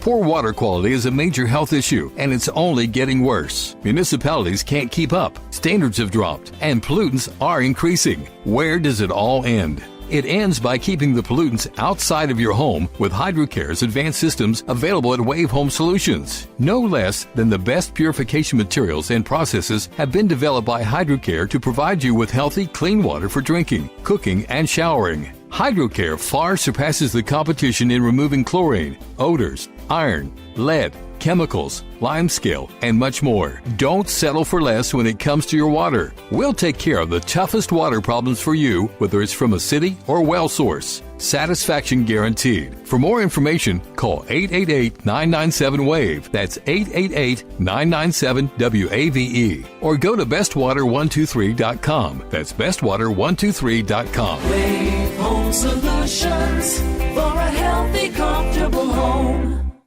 Your contact for current news and trending topics. KGRARadio.com. Does your basement or crawl space have a damp, musty smell? Well, watch out. That's a sign of too much moisture and not enough ventilation. And that can mean increased mold growth and the buildup of harmful toxins and gases. Don't bother with a dehumidifier. It just circulates the same unhealthy air. Now there's a better way to remove these dangers and odors. It's with the computerized Wave Moisture Control Unit that reduces moisture and expels pollutants. We replaced our old dehumidifier with the Wave unit, and in only 3 weeks, our basement is dry and the musty smell is gone. Wave units require no maintenance, no buckets of water or filters, and costs only pennies a day to run. Breathe better, live healthier with an affordable, no-maintenance Wave unit. Call 888-717-WAVE, 888-717-WAVE, or visit dryhealthyhome.com, dryhealthyhome.com. Ride the wave. Wave Home Solutions for a healthy, comfortable home. This is Jimmy Church of Fade to Black, and I only drink Fade to Black blend coffee from River Moon. Just click on the River Moon coffee banner at jimmychurchradio.com. Promo code F2B Blend. So are you tired of being tired? Well, then it's time to get the tea. Hey, it's Lisa here to tell you about this all-natural, all-organic tea I've been drinking that has had great results for over 20 years. It's called Life Change Tea, and it's specially formulated to help detoxify and cleanse your kidneys, liver, colon, and blood all at once. The colon is one of the most ignored organs in the human body. The faster that waste is eliminated from the body, the less time that waste sits in our intestines, spreading toxins toxins to our bloodstream.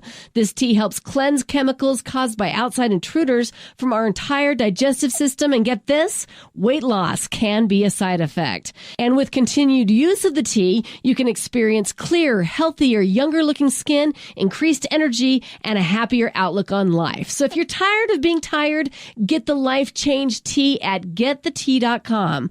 That's getthetea.com. And like me, you'll be glad you did. Did you know that when you're on the road with limited data or Wi-Fi available, you can still listen to every minute of Fade to Black by just calling 605-562-4482. No smartphone, app, or internet needed. It saves your data plan and no extra cost if you have unlimited minutes. Just call 605-562-4482. You can listen to me, Jimmy Church, on any phone, anytime, anywhere. Go Beckley Tappy.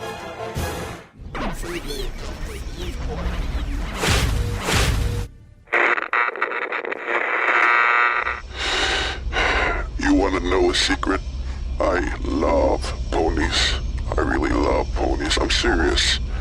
I couldn't stay sane without ponies to brush. Why fade to black? Because you never got that pony, damn it. This is Fade to Black with Jimmy Church on the Game Changer Radio Network and KGRA, the Global Radio Alliance.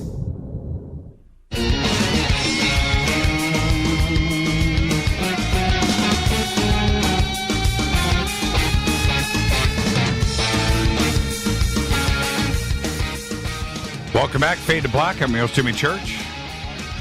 Tonight, Kelly Sullivan Walden. We're talking dreams tonight and taking your phone calls. Tomorrow night, open lines. It is Fader night. John Rappaport's going to be here with his No More Fake Newsroom Live, followed by open lines all night long. And tonight we're discussing your dreams with Kelly Sullivan Walden.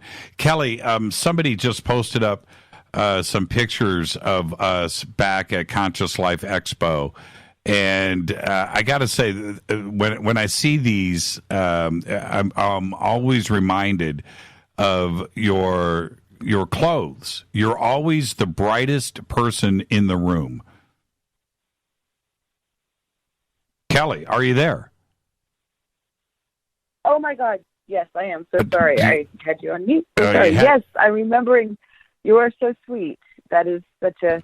But I don't know that that's true, but I think it's a very kind thing to say. I appreciate you saying that. I say it all the time. Rita and I, will be walking and we'll see you, from 50 yards away. You tend to glow. And there you go. Let's go back to the phones. Oh, I'm looking. I see these pictures. Oh, my God. Those are so fun. I love those. You know what? I remember specifically when these were taken. This was, and I'll remind you, this is when we were all at Lisa Gar's presentation. Oh, yes. Oh, yeah, with Anita Marjani. That's right. That's right. Great. That's right. That's right. Yeah, I remember. That was incredible. I just met her. I just got to interview her. Man, she's amazing. That was very cool. The both of them are. That was a really good presentation. Let's go to area code 571. You're up next on Fade to Black. Yeah, hi there, Jimmy. It's David. Hi, David. Can you hear me? Yes, I got you, David. So I got a quick call tonight. I just wanted to know the difference between like a junk dream and a meaningful dream. There's dreams I have where, a lot of times I dream I'm at work. I'm dreaming I'm at work. I hate those kind of dreams. I'm at work. And then there's those dreams that I wake up in a sweat and I can't get back to sleep, and it must mean something. And, years ago when my sister died, I had a dream, and it was one of those kind of dreams. Yeah. So, junk dreams and meaningful dreams. That's a great question. Yeah, exactly. Which ones do we discard? Yeah, there's great dreams. I feel really protective of dreams. I wouldn't call any of them junk dreams because I think there's gold in all dreams, but we only have so much time and so much energy. We can't focus on absolutely every dream. We wouldn't do anything else in our lives but pay attention to dreams, and that's not productive. So I think it's good to at least we grab onto the dreams that have the most juice, the most emotion, the most color, the most bizarre, and those tend to take us down the rabbit hole quicker, further, faster. But so I wouldn't call them junk dreams, but I would say, yeah, there are the dreams that tend to have that level of vibrancy that make it so that they're compelling and that they really bring us in. I love the John Muir quote about how if you pick any leaf off a tree in the forest, it contains the entire forest. So I think even in what David might be considering to be a junk dream, there's still pieces of soul juice in those dreams. But let's face it, the big dreams are the ones that we're going to focus on. So it's fine just to pay attention to those big, vivid Technicolor ones. And before we get back to the phone calls, Luke said the dream of Mars. What happened? Yeah. So he just resent it to me to remind me, and it's epic. I mean, this Luke is a big dreamer. Luke is like Paul, where the dreams just are completely amazing. So this is about, it's kind of like he's back in the 1950s. It's like a sci-fi kind of movie of Mars. And he has a lot of dreams about Mars. So I have a feeling that he is a Martian. That's one aspect of him. But Jimmy Church, is broadcasting a movie, or he's the announcer on Mars. So there's like this evil rogue faction of humans trying to take over Mars, but they're below. So there's definitely this war kind of going on, and you're like you're the announcer, and you're kind of talking about the blow by blow, the play by play. There's all these caves and raw crystals, and he even has this really strong smell that comes along with it that turns out is kind of the smell of Mars, as it turns out. And what else is in here? He's flying through the air, and he's kind of like a hero, and he's telepathic in the dream. But basically, you're kind of in the center of it, Jimmy. All roads lead back to Jimmy, even on Mars. It's really, really powerful. Yeah. So I think just like what you brought up earlier about, can you dream about the things that you've only seen before? This is another example of that, because I doubt that Luke has been to Mars, and yet some of the things that he has seen and experienced in his dreams about Mars seem to coincide with some of the things that there's a lot of research about that he's found out after the fact, after having these dreams. So, well, I hope he's listening right now, because I'll say this, and Rita really deserves a medal for putting up with this. But one of my favorite things to do, and she never tells me no. All right, she writes it out. But one of my favorite things to do is to watch 1950s sci-fi movies about Mars. Yeah, I watch them all the time. I watched one the other night. Yeah, absolutely. I watch them all the time. I do. Robinson Crusoe on Mars, whatever, rocket ship to Mars, invaders from Mars. It doesn't matter. I watch them all the time. So Luke, you're not too far. Yeah, he's not too far off of the mark. Let's go to, what do we have up next? That's very cool. Area code 718. You're up next on Fade to Black. Hey, I name's Bob. How are you, Jimmy? I'm doing good. How are you? I'm doing good. I'm trying to get that Red Bull commercial. It looks very good. I'm keeping my fingers crossed. And my music is... Jimmy, thank you so much. No, thank you. And it was fun playing your stuff the other night on the air. What do you have tonight for Kelly?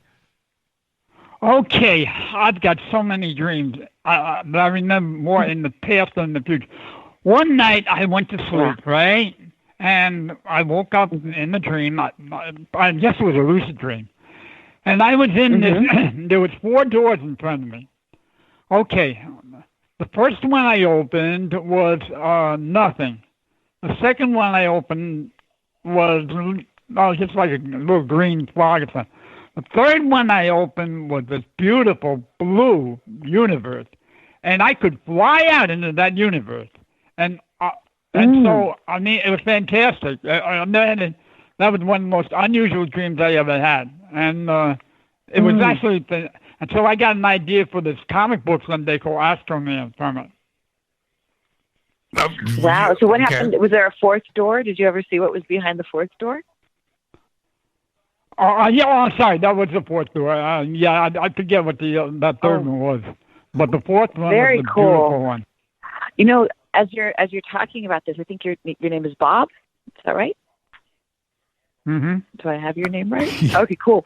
To me, this dream feels like it's like all these parallel realities. They're simultaneously happening. Oh yeah, I've always dreamed. Oh yeah, one night I had this dream. I was walking in this other city, and people were looking at me like I was strange or something. And I said, "Well, I got to get something to take back. I got to." So I reached for some kind of quarter or something. Of course, I never brought it back. But I did that, and I've had so many dreams like that too, and really, and I really had this dream once. I was in Washington D.C., and I was always thinking of this way of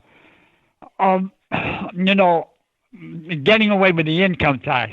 And I was sitting there in Washington, and everybody said, "Oh my God, what a great idea! I've never heard nothing like it." And it was. You want to hear what my idea was? Hold on. She didn't get a chance to comment on your 4-door dream. Oh, I'm sorry. I'm sorry, Jim. Yeah, that's okay. That's okay. Wow. No, but I think in general, Bob, it sounds like you being such a lucid dreamer. It's part of, I would say, the strategy behind this amazing creativity that you have. It sounds like your creativity is just bursting, and the 4 doors just seems like four dimensions. Okay, Bob, hold on. You got to let Kelly talk. It's amazing, but I can just Bob's feel got Bob a lot to say with creativity. Yeah, Bob's got a lot to say. Yeah, he does. I think it's before, incredible, and I think before Kelly, I'm going to come back to you in a second. Bob, for everybody, really quick, what's the website where everybody can go check out your music? AvalancheBob.bandcamp.com.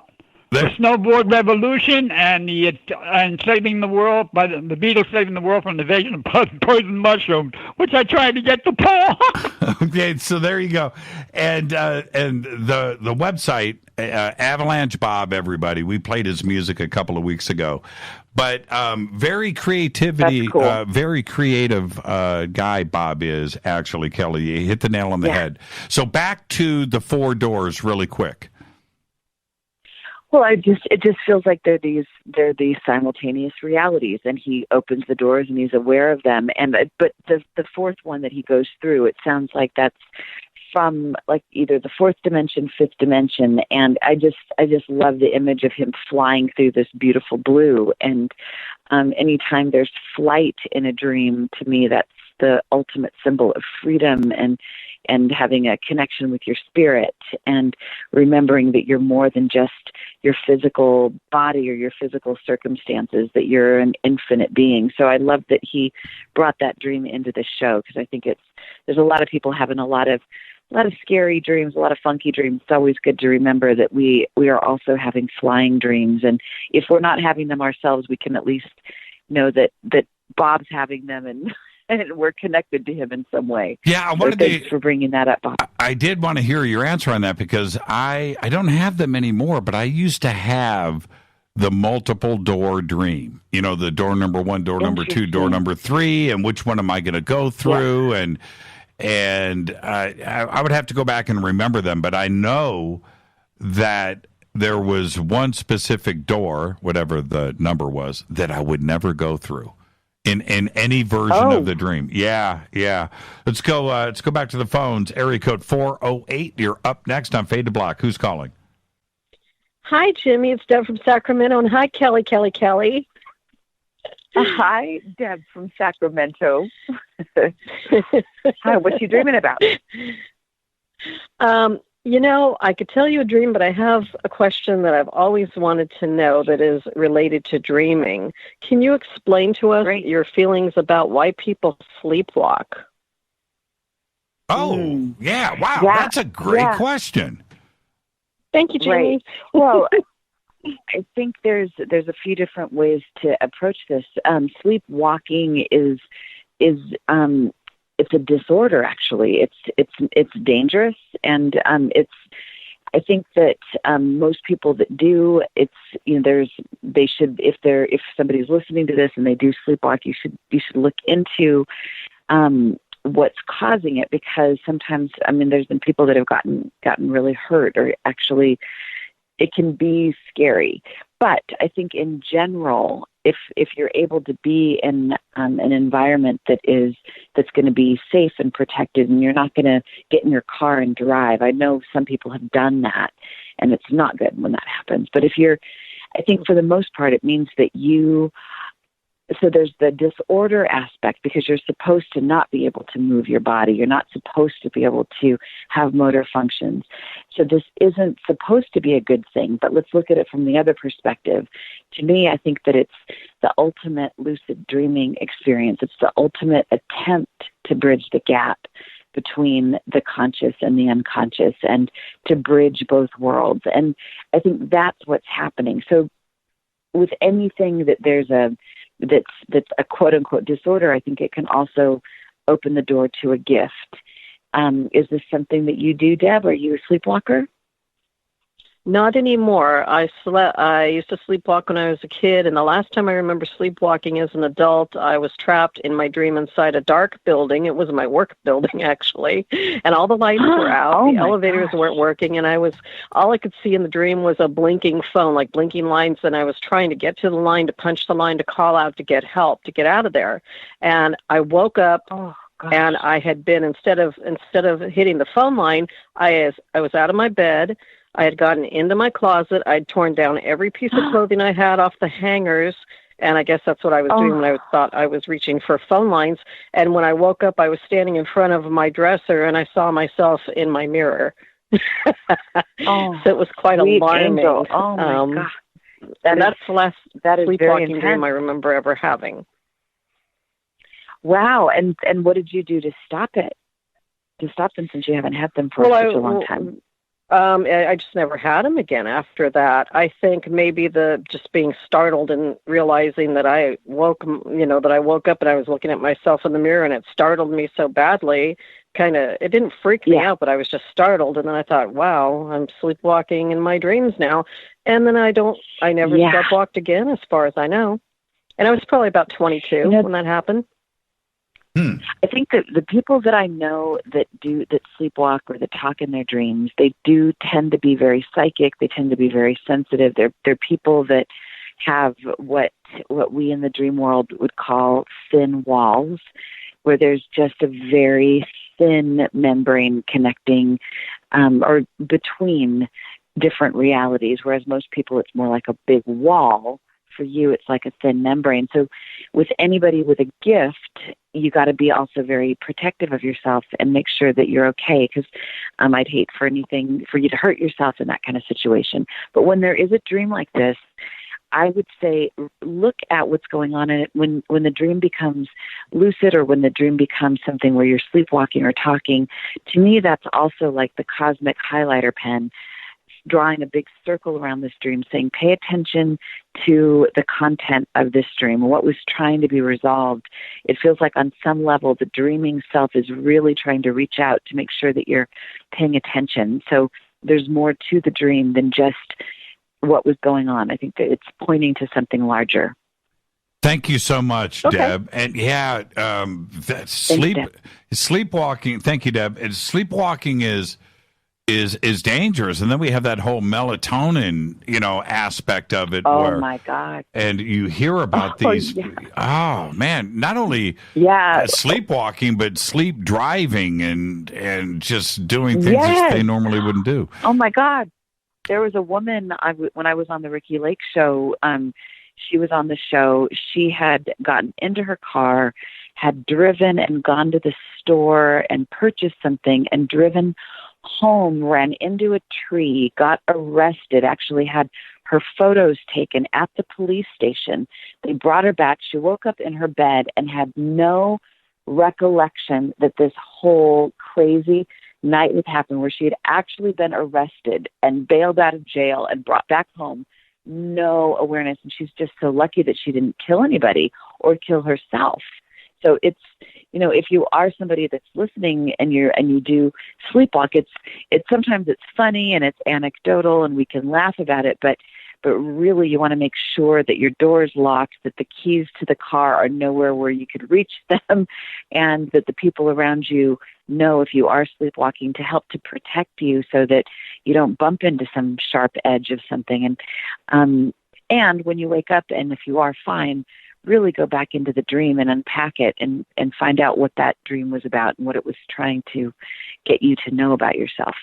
Can I get you to hang on for another segment? Absolutely. Okay. My pleasure. I've got a whole list of email that just came in. Well, it's been coming in throughout the show. And a whole list of questions in Twitter. I've also got calls on hold.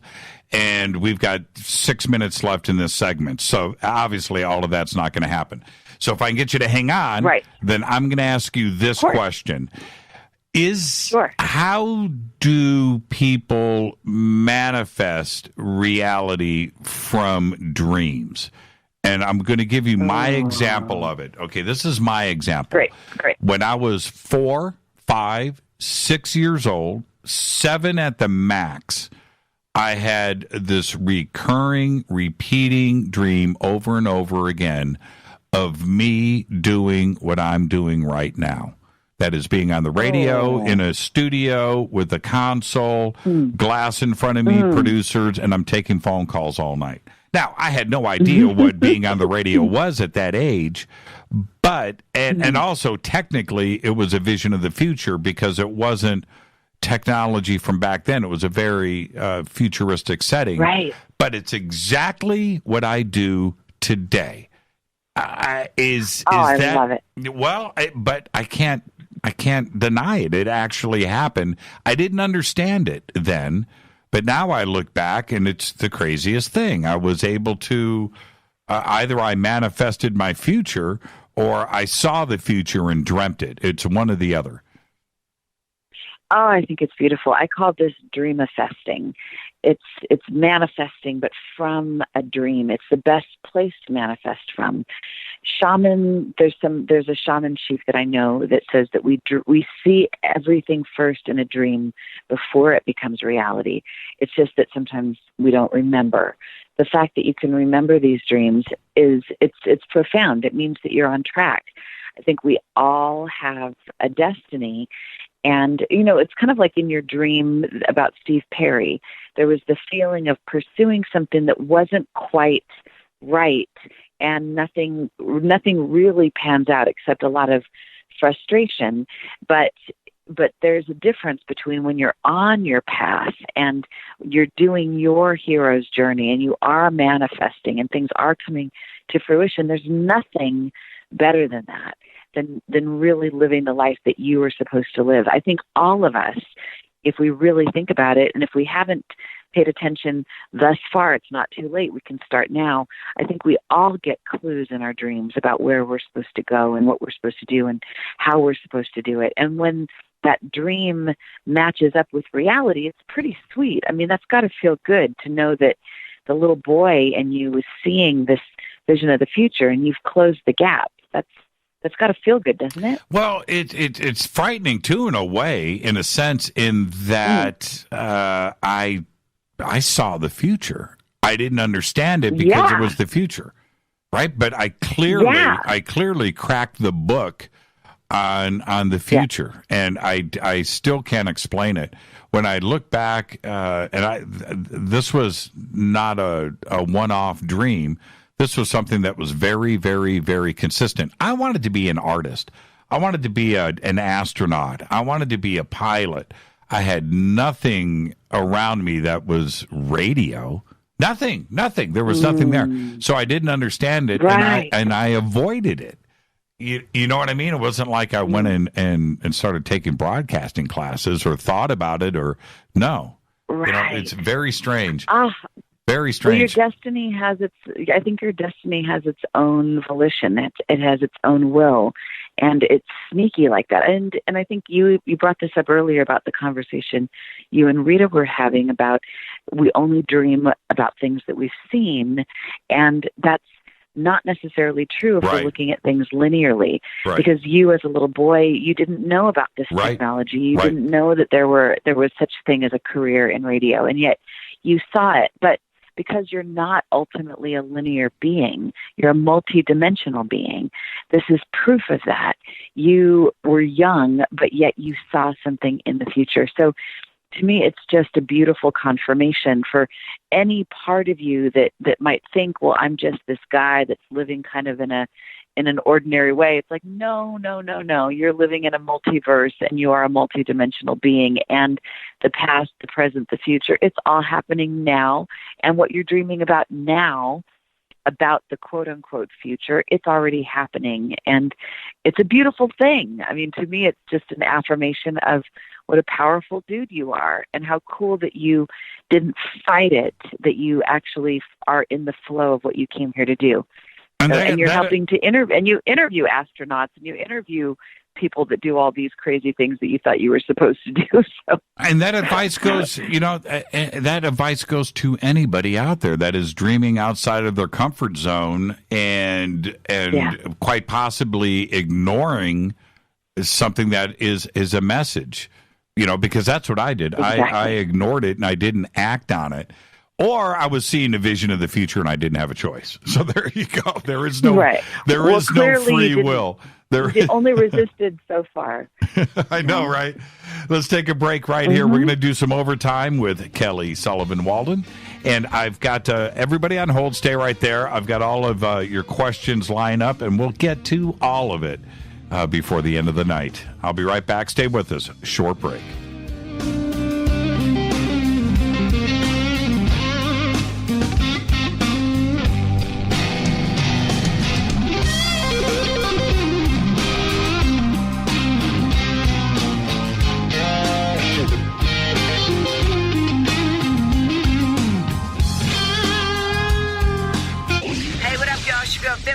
Here, and you are listening to my boy Jimmy Church on JimmyChurchRadio.com. Despite popular opinion, reading a book will not make you smarter, but listening to Jimmy Church will. Hurricanes, earthquakes, wildfires. This year we've experienced more than our fair share. This is Jimmy Church of Fade to Black, and last month I decided to make sure my family does not have to worry about food should we get caught in a real emergency situation. Introducing Numana, a healthy, storable product that tastes so good that you'll want to eat it every day instead of just during those times of duress. All Numana products have a 25-year shelf life, are MSG and GMO-free, no preservatives, and are made in America. With the Numana pack in your home, you'll be able to sleep at night knowing that you've protected your family. Not only have I tasted and tested, I own it. Now you can too. Just click on the Numana banner on JimmyChurchRadio.com and use the promo code Jimmy when you order. In addition to a discount, we'll send you an autographed Fade to Black t-shirt. Seriously, go Beckley Tappy. This is Jimmy Church of Fade to Black, and I take Life Change Tea supplements every single day. It's what I do. Click on their banner at JimmyChurchRadio.com. When you take the beans from Central America with dashes of Indonesian and African mixed in and then roast it to the dark side of Fade to Black, you create the ultimate brew of fringe. Introducing the Fade to Black blend from Rivermoon Coffee. Yes, Rivermoon's darkest customized roast was created for the love of Fade to Black. The alchemy of masterful roasting and smoking the beans is in every sip of this full-bodied, dark Java. I need my coffee dark, deep, with distinct bittersweet chocolate highlights, just like the bunker. Leaning further into the darkness of the roast is Fade to Black blend from Rivermoon Coffee. Just click on the banner at JimmyChurchRadio.com and use the promo code F2BBLEND for 15% off of your order today. Go Beckley Teppy. Hi, folks. CBD is the home run hitter for health right now. Why, you ask? Because of what it does for the body. Unfortunately, I can't tell you all about the benefit. You know, there's reasons. Do your due diligence and log on to ancientlifeoil.com. That's ancientlifeoil.com. Ancient Life Oil uses organic ingredients and is blended in coconut oil for some of the best benefits. Legal in 50 states and non-psychoactive. Log on to ancientlifeoil.com. That's ancientlifeoil.com. This is Jimmy Church of Fade to Black, and my family is safe because of Numana Emergency Food Storage. Just go to the Numana banner at jimmychurchradio.com. Promo code Jimmy10. Are you intrigued by Paranormal Talk Radio? You'll love the new Paranormal Radio app from TalkStream Live. You'll find a great selection of talk shows covering UFOs, ghosts, strange phenomena, and much more. Download the Paranormal Radio app now and start listening to the very best in paranormal talk entertainment, including the network you're listening to right now, the Paranormal Radio app, free in Google Play and the iOS App Store. Erica, Brittany, Gabby, and you're listening to JamieChurchRadio.com. It's not a lifestyle we chose.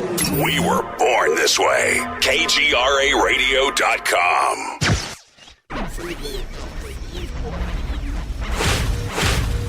This is KJCR at JimmyChurchRadio.com.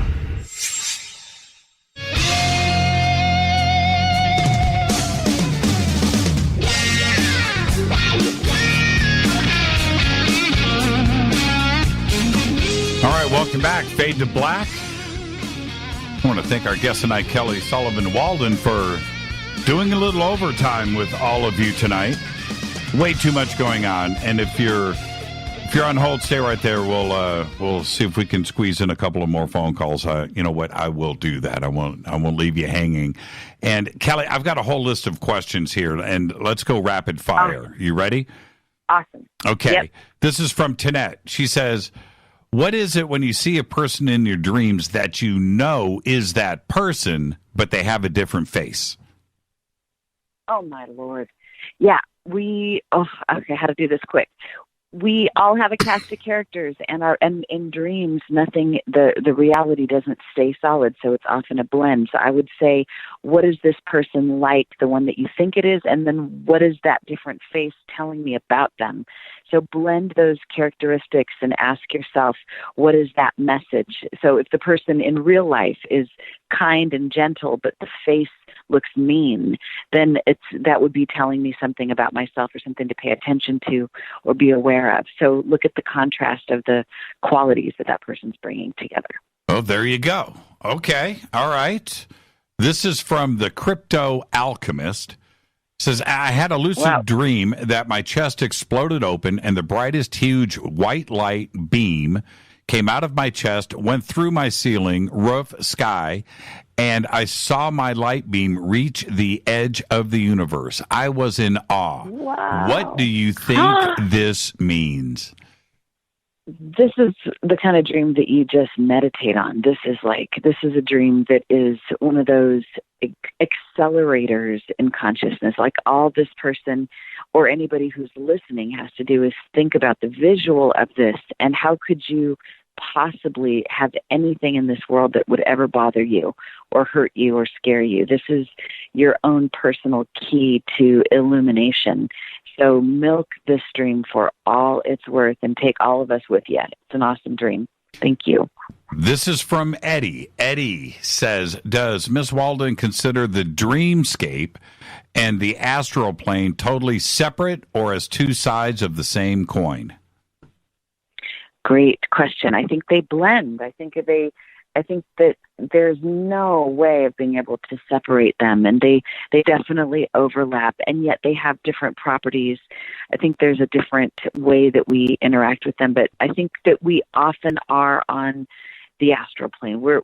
We explore different dimensions, and could one of those dimensions be the astral plane? For sure.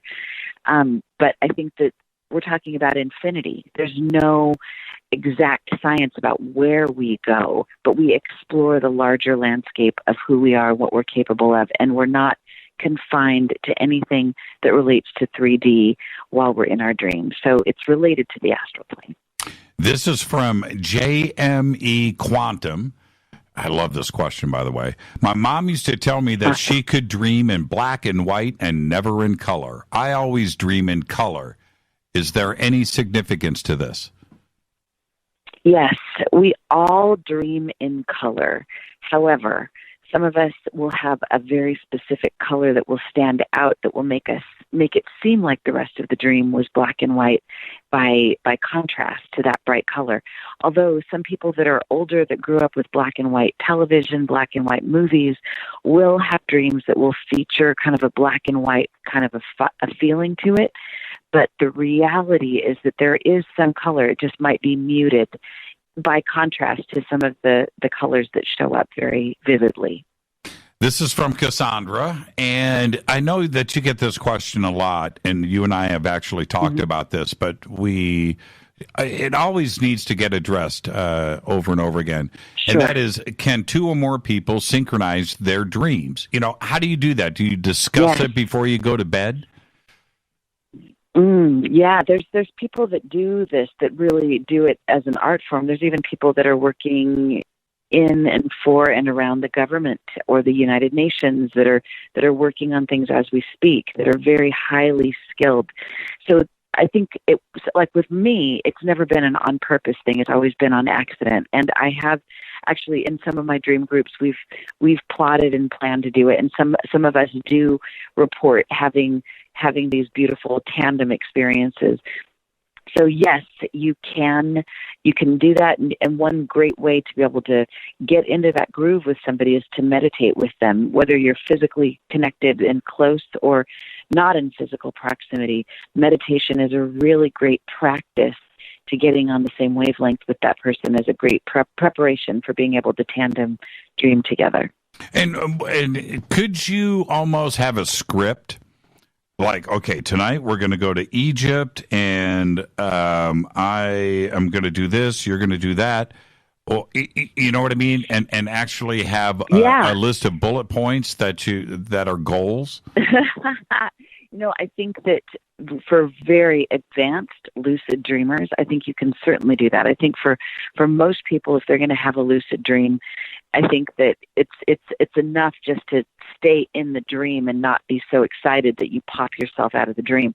But you might as well have some kind of a plan, because it is exciting when you become lucid and when you're with somebody. It's so exciting that you might just freeze. So it is good to have a plan, but also know that the dream has its own wisdom. So you don't want to micromanage it within an inch of its life. You want to also make room for the magic of the dreams that tends to have an intelligence that far outweighs whatever we could come up with consciously on this realm. So have a humility about that and be open to what the dream magic might also bring.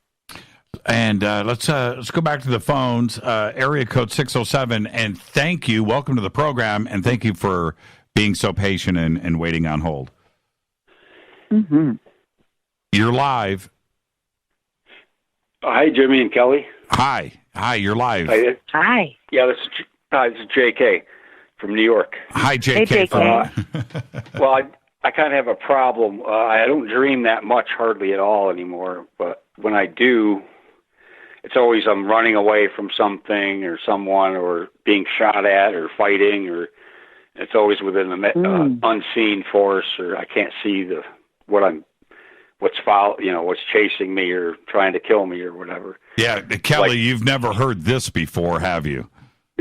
Never in my whole life. This is the first time ever. But I think it's interesting that you led with, I don't remember my dreams, and then except for when I have, and then you have this long list of dreams that you do remember. So it sounds like you do recall dreams, but they're not necessarily pleasant. And but here's the thing: with any chasing dream, running, shooting, I would say there's something unresolved that is trying to find resolution, and you can expedite that so that you can move on to more pleasant dreams by doing some of what Jimmy and I were doing earlier in the show, which is the finishing the dream, where you can go back into the dream where you're being chased. And even in a meditation, you don't have to be lucid in the dream. You can be awake.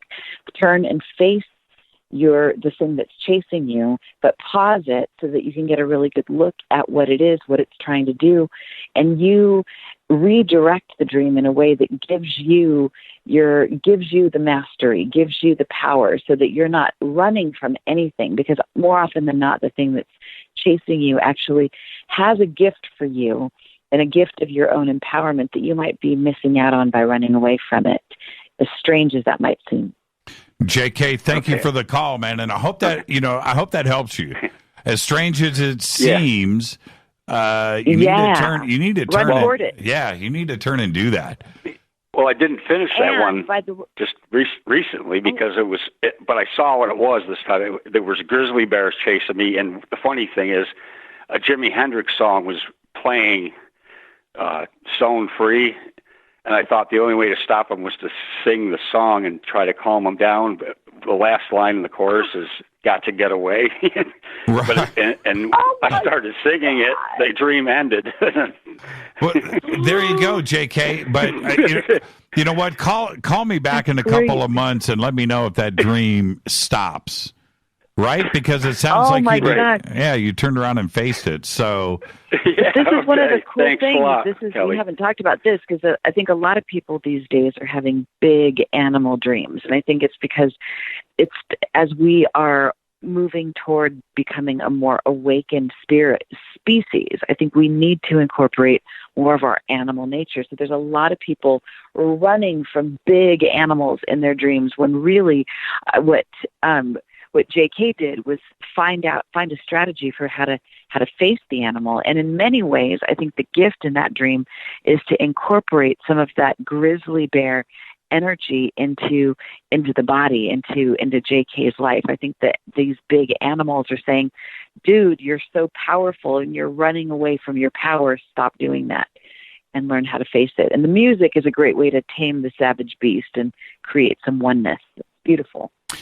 Okay, this comes from Gabriel. Gabriel wants to know, this is so interesting, that what is going on when he wakes up from a dream, but he wakes up from the dream into a dream, wakes up from that dream, and he's in a dream, and he goes through it 3 times before finally getting to reality. Dreaming within a dream within a dream. Oh, I love this.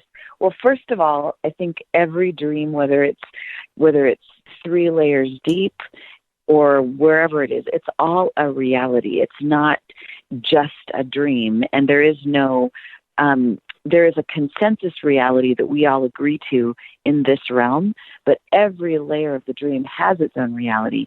And if you ever saw the movie Inception, they did a really masterful job at talking about the layers of dreaming. And often the deeper the layers go, the deeper and closer to your soul you're getting, and the deeper you're getting to that kind of Pandora's box that's within you, that's got the answers to the questions that you're seeking, or that treasure that's been eluding you. It's often the deeper you go. So the more layers you get to, the cooler it is. So I think that's awesome, even though it can be a little disconcerting and frustrating, but there's a lot of a power that you get when you go that deep in dreams. One last phone call. Area code 918. All right. You're up. Area code 918. You're live. Hi, Jimmy. This is Marilyn. Hi, Kelly. Hi, Marilyn. Hi, Marilyn. What you been dreaming about? So it used to happen before. I know this is awful, but I know when I first moved in with my boyfriend, the first year we started dating, I used to dream about him cheating on me. I've never had any concerns or problems about that. But yeah. So that's so okay. So you want to know what that means? Yeah. Okay, Kelly.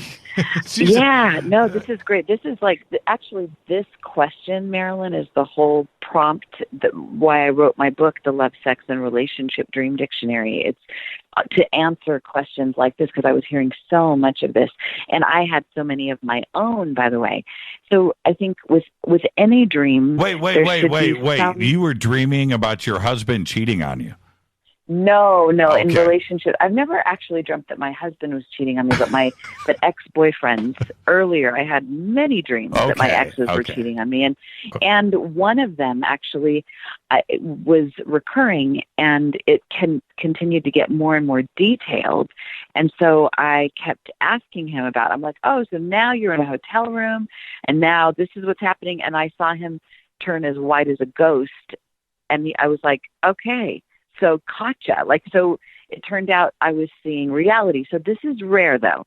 Mostly our dreams are symbolic. However, every once in a while, our dreams are showing us something that we need to see. So when it comes to a dream like this, how are you supposed to know if it's actually happening or if it's symbolic? The only way you can know is to check it out. Run it by the guy that you're seeing, and if he turns as white as a ghost when you tell him about the dream, then you know there may be something going on. If that's not the case, if you feel like, no, this is a trustworthy person, then consider that the dream is symbolic.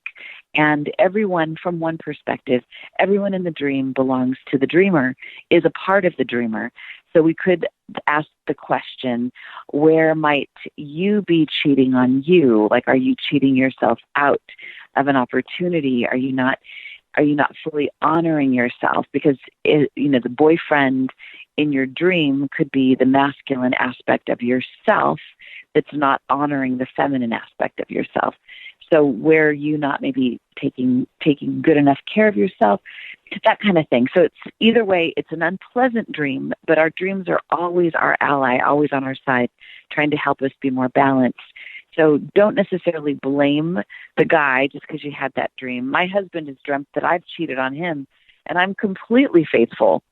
Well, what about, do you confront? Yeah. Do you? Okay. So I wouldn't say confront. I would just say share. Like, hey, I had this dream and this is what happened, and then remain as neutral and as curious as possible without making any accusations. Because I know so many people walk around pissed off at their partner when their partner is innocent. They didn't do anything. Right. It was your dream, and you're working out an aspect of yourself where you might feel like you're out of balance or out of sync or not in harmony with yourself, but you need to be open to the possibilities and check it out, but remain curious. If it's a recurring theme, then it's worth drilling deeper, either on the symbolic aspect or maybe time to do a little snooping. Don't say that I told you so. Well, that's what I did. I got to know, Marilyn, did you throw the hint? No, I didn't, but we discussed this a couple days back about cheating and stuff, and I told him, I'm like, I don't think you're the type to do that, and he just kind of laughed. He's like, and I was like, okay, All right. So was that a satisfying? Was that a satisfying? Because his mom has always told me he's the one that goes through that, so I wouldn't think he would be. Okay, so you bought what he was selling, and you guys are cool. Good. Yes, right? we are. Very interesting. Good. Well, then look at the symbolic aspect and look at where might your dream be prompting you to up your game regarding honoring yourself, taking care of yourself, making sure to not cheat yourself out on an opportunity that comes your way. Make sure that you treat yourself with honor. I would say that may be the message of this dream. Thank you so much. Can I ask one more question or no? Well, it's got to be really quick because I've got 1 minute. Okay. So I've had dreams, normal dreams where it just feels like a dream, and then there's the dreams that feel real. Like, is there any meaning to that? Yeah, I mean, I think most of our dreams, while we're in them and having them, they do feel real. But I think the ones you're talking about are the ones that are like super real, hyper real, where you can taste it, touch it, smell it. To me, those dreams simply mean pay more attention. They have more vibrancy because they're trying to get your attention because they've got more to say, and they're worth paying attention to. They may be the dreams that will change your life if you do pay attention to them. I think the more vibrancy, the more we need to pay attention to them. Thank you, Marilyn. Okay. All right. Thank you. Thank you, Marilyn. All right. Good night, people. Good night. Good Sweet night. dreams. Sweet dreams. Now, what a great night on the show, Kelly, by the way. I mean, all of the calls were great. And for you, what's coming up? Are you speaking, television, books? What's going on? Yeah. Well, I have a new dream oracle deck that's coming out in November on Blue Angel. It's called The Hero's Journey Dream Oracle, and I'm really excited about this. It's beautiful. It's with Lucille, the artist. It's gorgeous. I've got a new radio show. It's on unity.fm. It's called Ask Dr. Dream, and that's a lot of fun. I do a Facebook Live show with a friend of mine, so we call it, it's every Tuesday at noon Pacific, called Dreams Unzipped with Dr. Dream and Nancy T. And I have a journey that I'm taking people to Teotihuacan, Mexico, that incorporates dreaming. It's amazing, and that's coming up in January, early January. So I'm going to have something on my website, Kelly Sullivan Walden, about that. Also, I'm taking people on a dream journey to Peru in April 2019. So got those coming up, and probably some other things that I'm not aware of. If people are interested in learning about how to become somebody who integrates dreams into their work, into their coaching, into their healing or psychic practice, whatever that may be, they can check out Dream Life Coach Training to find out more about that. Those are most of the things that are happening in my world. You're very busy. Mostly I am, but it's great to get to be with you, Jimmy. And I hope Rita's listening. I love her. Give her a giant hug. And I hope that she keeps up her dreaming, and you do too. I can't. And maybe I'll see you on Mars one of these days. Yeah, totally. I can't imagine. There is something about locations that, they're very special, and you get to go and spend the night at different locations that have a lot of energies behind them. And I can't imagine what it would be like to dream in Peru. I mean, seriously. Yeah. I mean, that just sounds amazing. Oh my Lord. Oh we have some indigenous elders that we're going to be working with. There's going to be some. You don't even have to do dream work there. You could just walk in these places and you're going to feel the energy. But to bring dreaming into it and to be working with the people that live there, that have been practicing this, and it's in their heritage for thousands of years. There's a depth that is, it's life-changing. It's one of those crucible experiences that will be truly life-altering, taking dreams and taking a person's trajectory in their life on an expedited experience. It'll be taking it to a whole new level. It'll be a lot of fun, life-changing, so much fun. Yeah. I hope you can come. Oh, maybe you man, and Rita I can would join love us. to. I That'd would be love awesome. to. And all of the information is over at kellysullivanwalden.com. Yes, it is. All of it's there. And you can get a free dream declaration, meditation, and a bunch of other free dream gifts from me from signing up on my website at kellysullivanwalden.com. Thank you so much, Kelly. And give my best to Dana, will you? I will. Oh, my God, Jimmy. Thank you so much for having me. Give Rita the biggest hug. And I hope you guys have super sweet dreams tonight. Thank you for letting me be on. Yeah, it's always like church being with you, Jimmy. We're going to go dream right now, Kelly. All right. Thank you so much. Have a great night. Thank you. You too. Bye. KellySullivanWalden.com, and all of the information is right there, and all of her books and everything is right there, and you can reach out to her directly. So there you go. Thank you so much, Kelly. What an amazing conversation tonight, and I want to thank everybody that called in too as well. I tried to. The phones were completely, as you can imagine, are still jammed up. And I want to thank everybody that called in. Twitter was on fire, too, as well.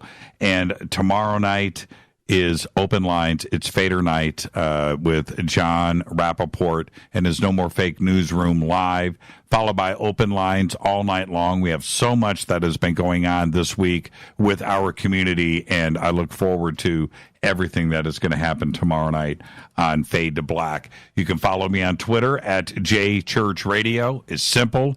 Email is jimmy@jimmychurchradio.com. Fade to Black's executive producer is Rita Camarion. Show is produced by Hilton J. Palm, Renee, Dennis, and Bob. Announcers are Steve Harder, Gene Vitoa, Mark D. Kovar. Webmaster is Drew the Geek. Music, Doug Aldrich. Intro, Spaceboy, spaceboymusic.com. Fade to Black is produced by KJCR for the Game Changer Network, and syndication is KGRA, The Planet. This broadcast owned and copyrighted 2018 by Fade to Black and the Game Changer Network. It cannot be rebroadcast, downloaded, copied, or used anywhere in the known universe without written permission from Fade to Black or the Game Changer Network. I'm your host, Jimmy Church. Follow me on Twitter at JChurchRadio. Thank you to Kelly Sullivan Walden. Tomorrow night, Fader Night, Open Lines all night long. Until then, I want everybody to be safe. Go Beckley Tepe.